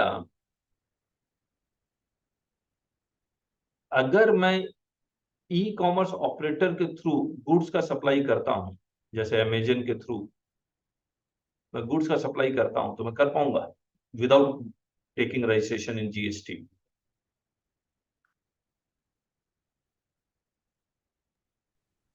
बताइए हाँ या ना। हाँ, कर सकता हूँ। Without taking registration, without taking registration नहीं हो पाएगा सर। विदाउट टेकिंग रजिस्ट्रेशन कैसे हो जाएगा? सेक्शन 24 में कंपलसरी सर रजिस्ट्रेशन है। अभी जो हो गया आया सर, है अभी नया इंसर्ट हुआ है, उसमें यह है कि इंटर स्टेट इंट्रा स्टेट जिम्मेदारी उसकी है, ई कॉमर्स ऑपरेटर की। नहीं नहीं नहीं, इंट्रा अभी स्टेट नहीं ही आया, करे। अभी नहीं आया, रुकिए अभी नहीं आया।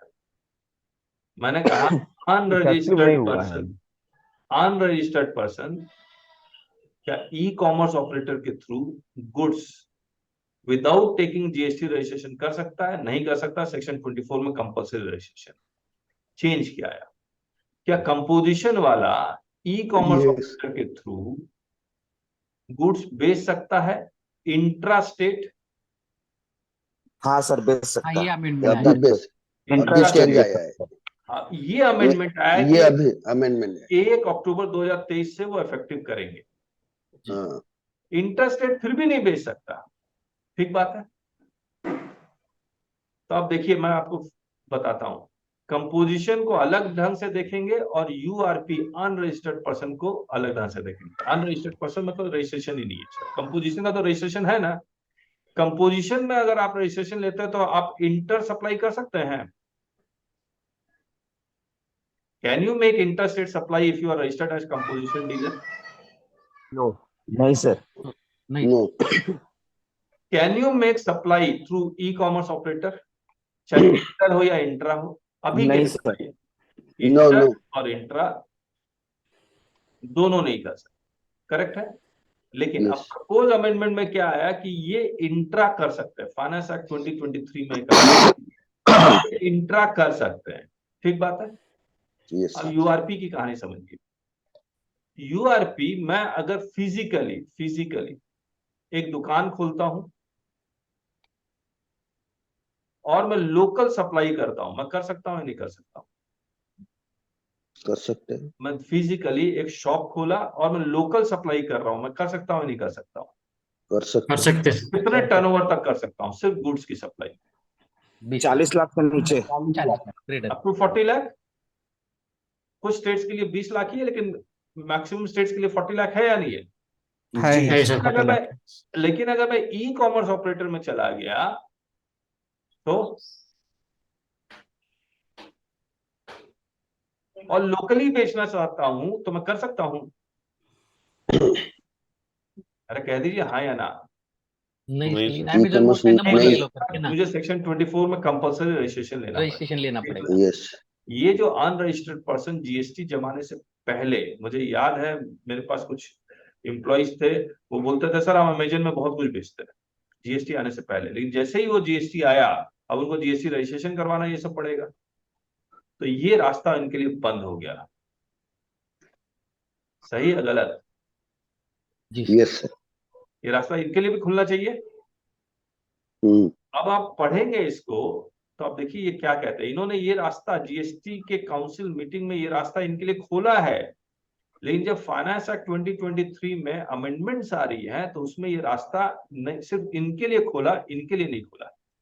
तो इनको सेक्शन 24 में चेंजेस लेके आना चाहिए था। सेक्शन 24 में कोई चेंजेस लेके नहीं आए। आइए पढ़ते हैं।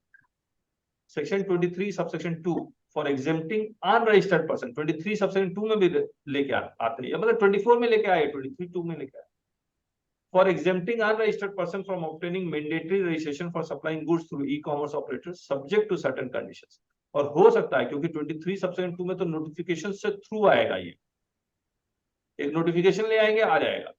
तो हो सकता है जब ये ई कॉमर्स ऑपरेटर तैयार हो जाए 1 अक्टूबर 2023 को, तब एक नोटिफिकेशन लेके आ जाए कि अनरजिस्टर्ड पर्सन अगर सिर्फ इंट्रा स्टेट सप्लाई कर रहे हैं ई कॉमर्स ऑपरेटर के थ्रू तो उनको रजिस्ट्रेशन लेना कंपलसरी नहीं है, तो मे भी आ जाए।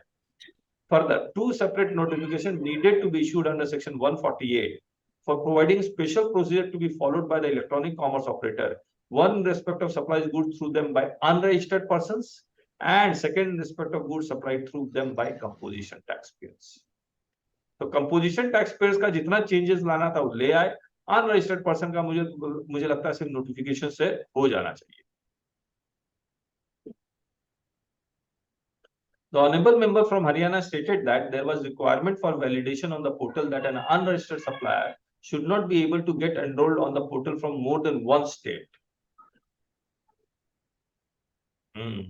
Principal Commissioner clarified that GSTN would be requested to put such a validation on the portal so as to ensure that an unregistered person does not get enrolled in 2 or more states.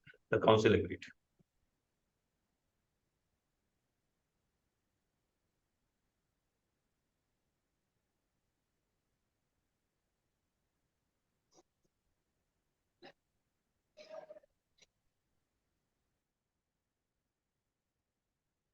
अच्छा, आज के date में मैं 2017-18 का return file करना चाहता हूं, क्या मैं फाइल कर सकता हूं?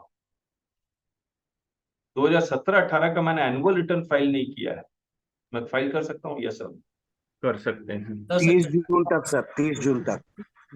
30 जून तक, हाँ, मतलब लेट फीस माफ हो जाएगी, लेकिन मैं कर तो सकता ही हूँ ना 30 जून कर सकते हो।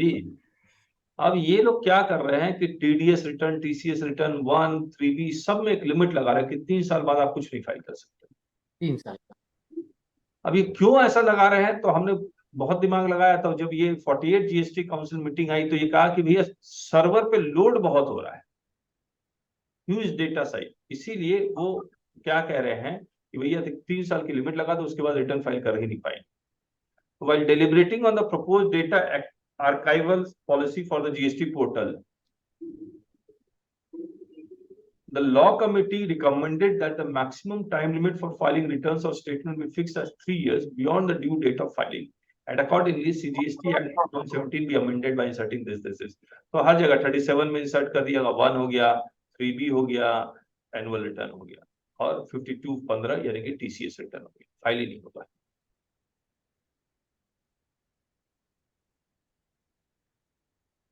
और ये concept of provisionally accepted input tax credit का कॉन्सेप्ट ही चला गया। अब डबल ए लेके आ गए, डबल ए में 2B में नजर आएगा तो क्रेडिट मिलेगा, वरना नहीं मिलेगा। अब एक्स्ट्रा क्रेडिट ले ही नहीं सकते आप, पहले एक्स्ट्रा क्रेडिट ले लेते थे, अब पॉसिबल नहीं है। तो इन्होंने वो सब प्रोविजनल वाला कॉन्सेप्ट जो है, सब जगह जो प्रोविजनल क्रेडिट वाला था वो सब जगह हटा दिया। फिर इन्होंने कुछ अमेंडमेंट्स लेके आए कि ई कॉमर्स ऑपरेटर के थ्रू में अगर फाइल कर रहा हूं तो GST 1 में कुछ टेबल होना चाहिए। अभी क्या हो रहा है देखिए, मान लीजिए मैं B2B सप्लाई करता हूं, B2C सप्लाई करता हूं, डायरेक्ट करता हूं, लेकिन अगर ई कॉमर्स ऑपरेटर के थ्रू कर रहा हूं तो ई कॉमर्स ऑपरेटर ने मेरा TCS भी कलेक्ट किया होगा। तो GSTR 1 में टेबल एनेबल करना होगा इनको, और कर भी चुके होंगे कि अगर मैं B2B के थ्रू ई कॉमर्स ऑपरेटर के थ्रू सप्लाई कर रहा हूं तो उस ई कॉमर्स का GST नंबर भी लिखना होगा। तो ये टेबल वो अनेबल कर चुके होंगे, किसी के पास है डेटा?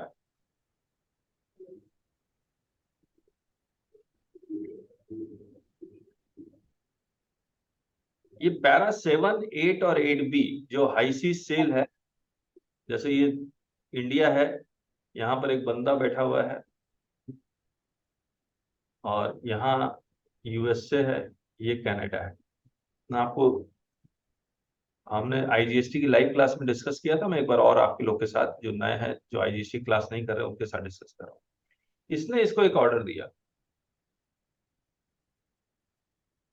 कि मुझे कोई सामान चाहिए, गुड्स चाहिए। बोला सर मुझे ना एक चिप्स चाहिए, इंटीग्रेटेड चिप्स। तो इसने क्या किया, कनाडा में कहा कि इसको चिप्स सप्लाई कर दो, इंटीग्रेटेड चिप्स सप्लाई कर दो। ये कनाडा टू US से सप्लाई होगी। ये ट्रांजेक्शन 1 है, ये ट्रांजेक्शन 2। ठीक बात है? बताइए इसके ऊपर ये नो सप्लाई का केस बना या नहीं बना?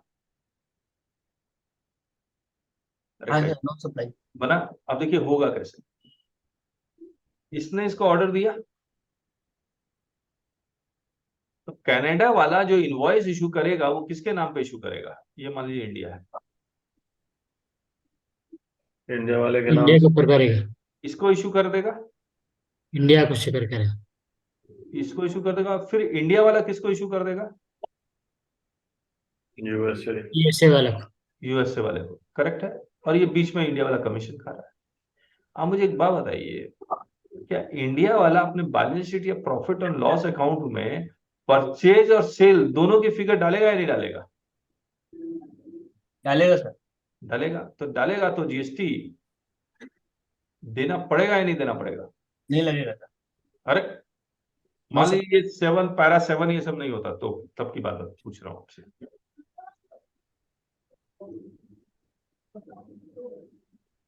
बताइए।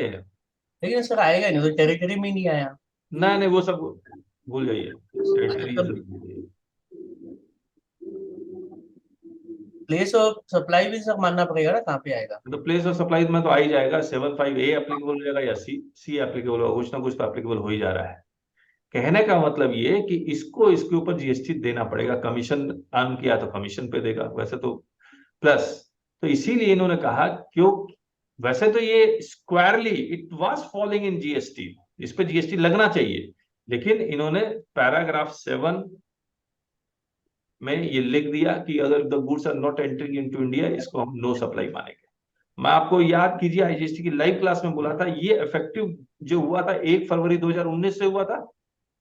1 फरवरी 2019 से पहले का अगर ऐसा ट्रांजेक्शन है तो उस पर डिपार्टमेंट GST लगा देगा या नहीं लगा देगा? लगा देगा। हर हालत में लगा देता, हर हालत में लगा देता। बहुत आप कोर्ट से फाइट करते सर, नो लेवाई का केस है, एग्जाम्पशन का केस है, क्योंकि place of recipient outside India वगैरह वगैरह, बहुत सारी कहानी हमने आपके साथ डिस्कस की थी। लेकिन अब दे हैव सेड कि ये अमेंडमेंट 1 जुलाई 2017 से इफेक्टिव करते हैं। ठीक बात। अब आइए यहाँ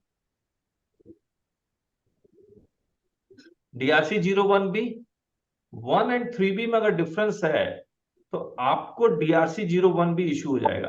1 और 3B में अगर डिफरेंस है तो क्या is it A case of self assessment?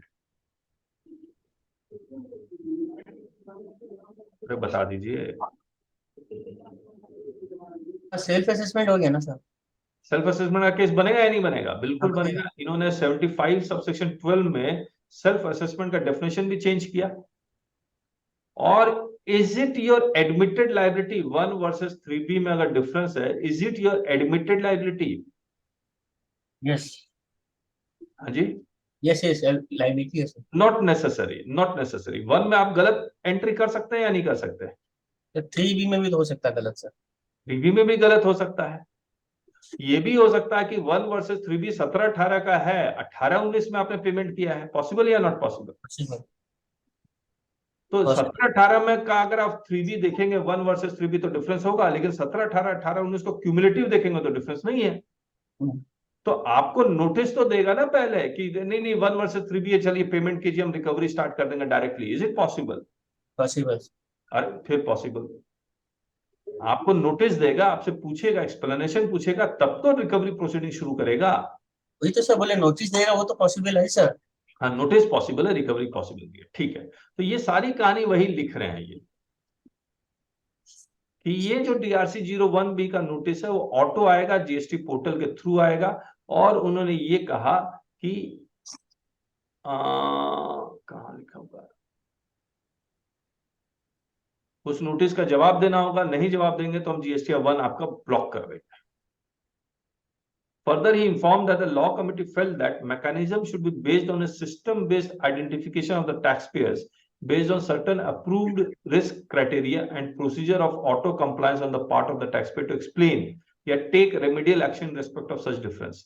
After deliberation, the law committee recommended that where the tax liability as per 1 for a tax period exceeds the tax liability as 3B for that were more than this, इसको मैं पढ़ नहीं रहा हूँ, आपको बता ही दिया है। To begin with, it was recommended that the difference between liability declared in 1 and that declared in 3B of more than 20% as well as more than 25 lakh may be taken for the purpose of intimation under the proposed Rule 88C1. He thereafter stated that there is a provision for blocking the filing of 1 if the differential amount involved is more than 25 lakh and 20%, and requested that the filing of 1 might be unblocked only after verification by the officer. He further stated that there may be scenarios where the filing of 1 for subsequent taxpayer could be allowed even if the taxpayers uploads a blank paper without proper details. He proposed that such cases should be verified by GST officer as there may be a possibility that the registration can be used for claiming more input tax credit in later stages. ये कह रहे हैं कि भैया जल्दी से जल्दी registration ही cancel कर दो अगर डिफरेंस है तो। अच्छा, ये no claim bonus, again no claim bonus है तो क्या उस पर GST लगेगा because of tolerating an act और वगैरह वगैरह? तो अब सर्कुलर आ गया है कि इस पर GST नहीं लगेगा।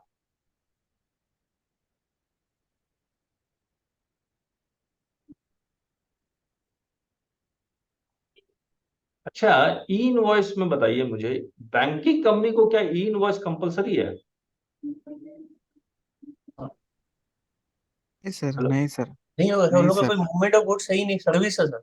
गुड्स है ही नहीं, सर्विस है। सर्विस है, तो इनको एग्जाम्पशन दिया गया। अगर ये गुड्स को ऑक्शन करते हैं, मान लीजिए किसी को लोन दिया और वो गुड्स को फिर वो लोन चुका नहीं पाया तो उसके गुड्स को जब्त कर लिया, सीज कर लिया, कॉन्फिस्केट कर लिया, अब वो ऑक्शन कर रहे हैं, अब ऑक्शन में आप इसको सप्लाई कर रहे हैं, क्या ई इनवॉइस कंपलसरी है?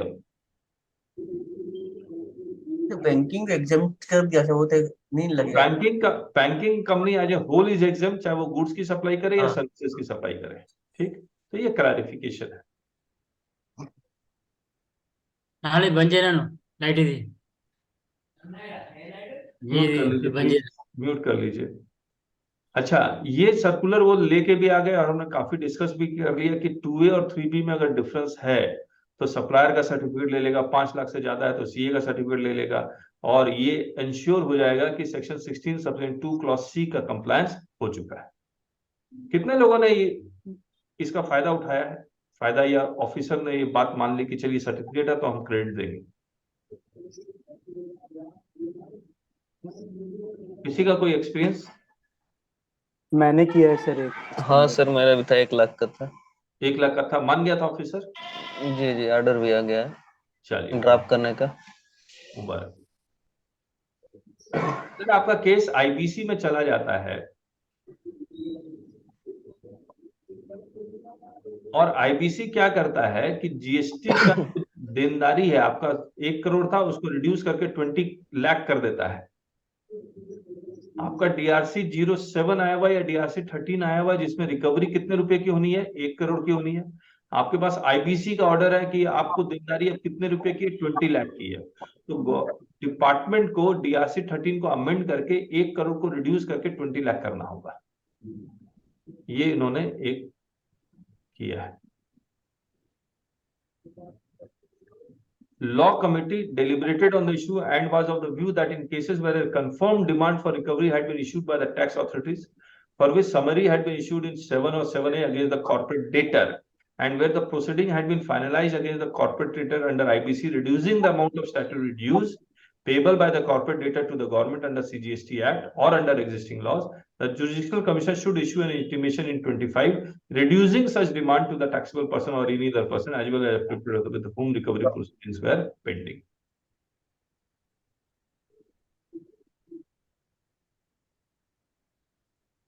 OIDR services, ये देख लेते हैं। OIDR सर्विस क्या होती है? जैसे नेटफ्लिक्स है या फिर इकोनॉमिस्ट एक न्यूज़पेपर है यूएसए का, तो इसको आप सब्सक्रिप्शन ले लेते हैं और ये फिर इलेक्ट्रॉनिकली आप इसको कंज्यूम करते हैं। या तो पीडीएफ आ जाता है, नेटफ्लिक्स में आप ऐप डाउनलोड कर लिया, आप मूवी देख सकते हैं। तो ये सब क्या है? OIDR की सर्विसेज हो गई। अब OIDR की सर्विसेज जो दे रहे हैं वो किसको दे रहे हैं बताइए? B2B ट्रांजेक्शन है या B2C ट्रांजेक्शन है? B2C। B2C transaction. OIDR located कहाँ है? इंडिया में या आउटसाइड इंडिया? अरे बता दीजिए। Outside India. तो सप्लायर कहाँ है? Outside India. रिसिपिएंट कहाँ है? इंडिया का। Place of supply general rule लग जाएगा तो location of recipient, place of supply क्या हो जाएगा? Location of recipient in India. अब मुझे एक बात बताइए, क्या ये इंपोर्ट ऑफ सर्विस हो गया? खाना बना दो, खाना पैक कर दीजिए। म्यूट कर लीजिए आप लोग। हाँ, क्या ये इंपोर्ट ऑफ सर्विस हो गया? यस और नो? जी। दो चीज इंडिया में तो इंपोर्ट ऑफ सर्विस हो गया और ये जो रिसिपिएंट है वो तो कंज्यूमर है। क्या ये इंपोर्ट ऑफ सर्विस पे रिवर्स चार्ज पे जीएसटी देगा? नहीं। तो फॉरवर्ड चार्ज लगना चाहिए नहीं लगना चाहिए? लगना चाहिए। तो OIDR को कहा भैया आपको कंपलसरी इंडिया में एक ऑफिस खोलना पड़ेगा। तो इन्होंने सबने इंडिया में ऑफिस खोल कर रजिस्ट्रेशन ले लिया और सिंगल सेंट्रलाइज रजिस्ट्रेशन है, उसको पूरे हर एक स्टेट में रजिस्ट्रेशन लेने की जरूरत भी नहीं है। अब OIDR की सर्विसेज में इन्होंने एक डेफिनेशन चेंज किया। इन्होंने कहा कि इसमें लिखा हुआ मिनिमम ह्यूमन इंटरवेंशन। कहाँ है मिनिमम ह्यूमन? ये रहा, तभी OIDR की सर्विसेज मानेंगे। इसको इंटरप्रेट करने में कोई, अब मिनिमम क्या होता है? ये तो रेंज है। आज नेटफ्लिक्स में आप सोच के देखिए, नेटफ्लिक्स का अगर आप सब्सक्रिप्शन या अमेजन का सब्सक्रिप्शन लेते हैं तो किसी से आप बात करते हैं, सीधे पेमेंट किया और आ गया, तो वो तो जीरो इंटरवेंशन था नेटफ्लिक्स का सब्सक्रिप्शन।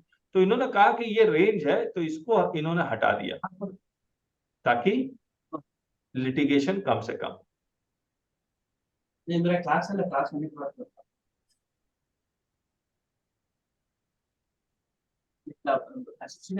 CSR हम लोग डिस्कस कर चुके। CSR एक्सपेंसेस पर आपको क्रेडिट नहीं मिलेगा।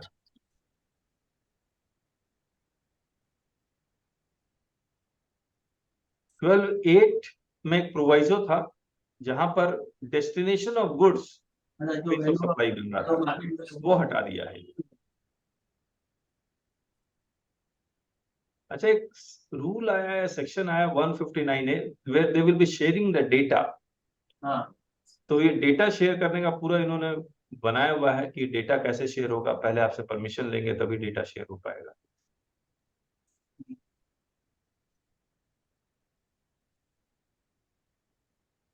तो we completed 48 GST council meeting minutes. तो जो लेट ज्वाइन किए मैं उनको बता दूं कि ये जीएसटी काउंसिल मीटिंग की मिनट्स की बुक आप खरीद सकते हैं हार्ड कॉपी में, और जो हार्ड कॉपी खरीद रहा है उनको हम ऑब्वियसली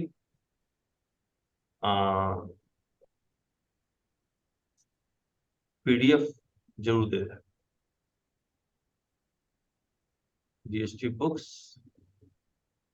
ये आप इसको अपने नाम से भी खरीद सकते हैं। यहाँ पर 1800 की है, और बेसिकली आप अपने नाम से खरीदने का मतलब ये हो गया कि अगर आप अपने नाम से खरीदते हैं, किसी ऑफिसर को गिफ्ट करना चाहते हैं, किसी कमिश्नर से मिलना चाहते हैं, उस आपके लिए आसान हो जाएगा कि अगर आप ये कहेंगे कि सर ये किताब हम आपके लिए ये आप ले सकते हैं। तो इसमें ये पूरा डिटेल दिया हुआ है। तो आप 10 बुक की ऑर्डर करते हैं तो 4500 डिस्काउंट मिल जाएगा आपको, और ये सेव 4500 ऐड टू कार्ट करेंगे तो आपको मिल जाएगा। तो बुक आपने देख ही ली है। यहाँ पर आपका पूरा प्रोफाइल आ जाएगा। यहाँ पर मेरा है, जहाँ पर मतलब जहाँ जहाँ मेरा नाम है वहां आपका नाम आ जाएगा। स्पाइन, ये स्पाइन, अंदर में कहीं भी आपको मेरा नाम नजर नहीं आएगा। So thank you so much.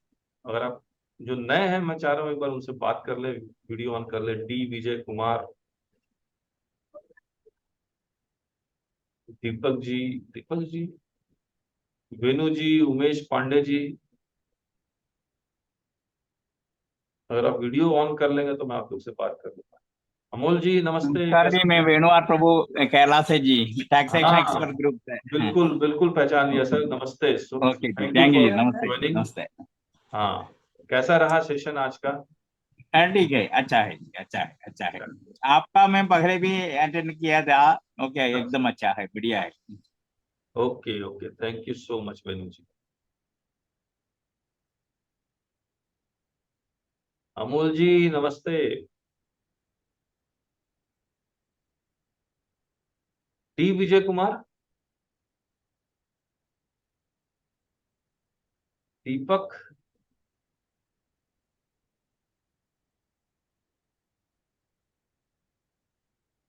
Umesh Pande, कितने लोग नए हैं? बाकी लोगों से तो मैं बात कर चुका हूँ। नमस्कार सर। नमस्ते उमेश पांडे जी, बताइए अपने बारे में थोड़ा सा।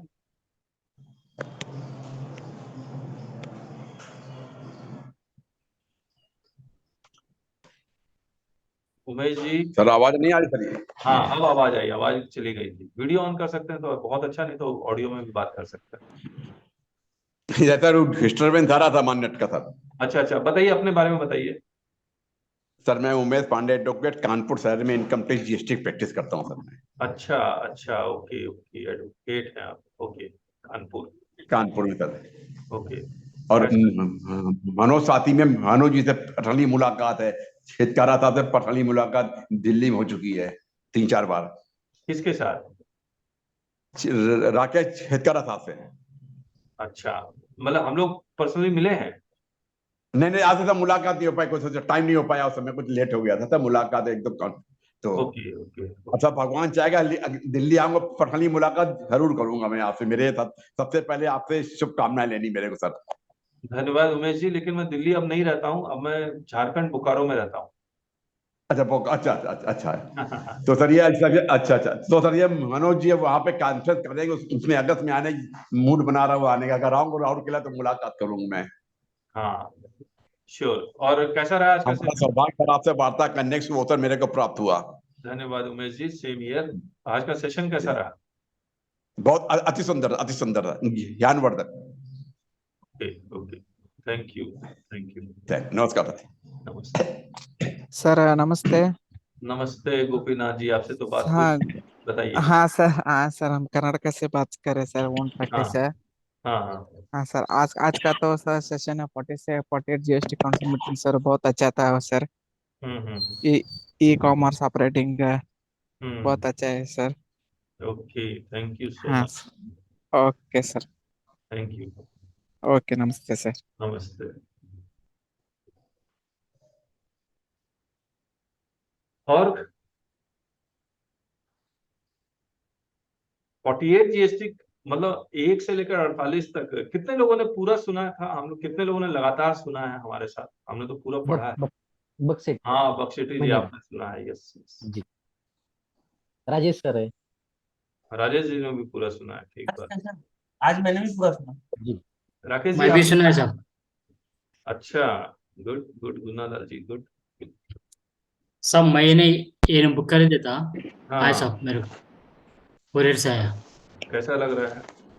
अच्छा है साहब। चलिए, धन्यवाद। लेकिन आज का सब्जेक्ट सब्जेक्ट तो बहुत टफ है साहब। सब्जेक्ट टफ है? हाँ टफ दिख रहा मेरे को। अच्छा, टफ क्यों है? अरे बहुत बहुत मुश्किल है साहब। ये सब हम और लोग डिस्कस करते हैं लिटिगेशन के लिए। अब क्या बहुत आप दिन खराब हो गया साहब।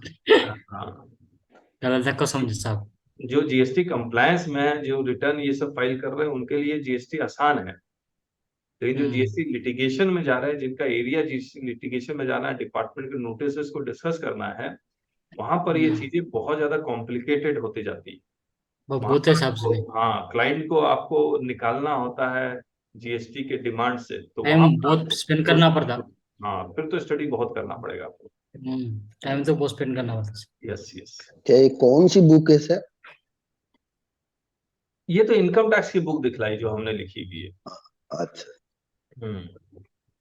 इसका लिंक मिले, इसका डिटेल्स मिलेगा? हाँ भाई, वेबसाइट में, ये वेबसाइट। ओके, ठीक है।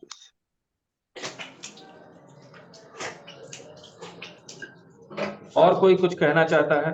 कोई भी जो पुराने लोग हैं हाँ, वो भी आप कहना कुछ चाहते हैं तो बताइए। हाँ, आपके क्लासेस के वजह से ना हाँ सबको कॉन्फिडेंस ज्यादा आता है। मतलब हम फाइट कर सकते हैं ऑफिसर के सामने यस, और लीगली फाइट कर सकते हैं। लीगली फाइट कर सकते हैं, एज पर लॉ फाइट कर सकते हैं। जी जी सर, ये ऑफिसर से सबको मिलने की कॉन्फिडेंस आ रहा जरूरत, हाँ, ऑफिसर से मिलने की जरूरत बिल्कुल नहीं।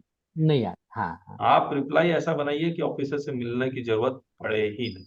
हाँ, हम लिख सकते हैं आपके वजह से sir. Yes, thank you Bakshi ji, thank जी जी। यू। और कोई भी कुछ भी कहना चाहता हो तो कह दीजिए, ताकि बाकी लोगों को भी फायदा हो जाए। नेक्स्ट मीटिंग कब है साहब? नेक्स्ट, अब जब कुछ नया आएगा, अपडेशन आएगा, तब होगा। Thank you sir. Amol ji कहाँ हैं आप? अमोल जी बोकारो के हैं। अब इनसे मैं बात करना चाह रहा हूँ, ये बात ही नहीं कर रहे।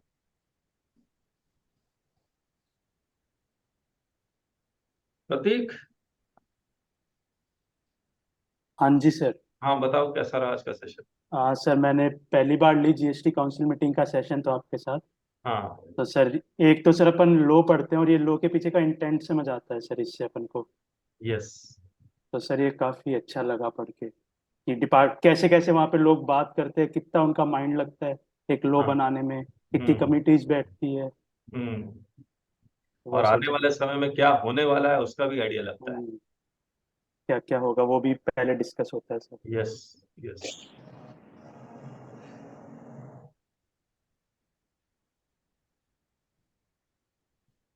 Nishant,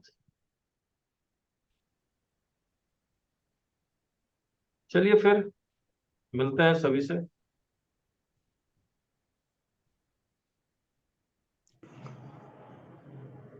okay then, bye bye. नमस्कार। सर।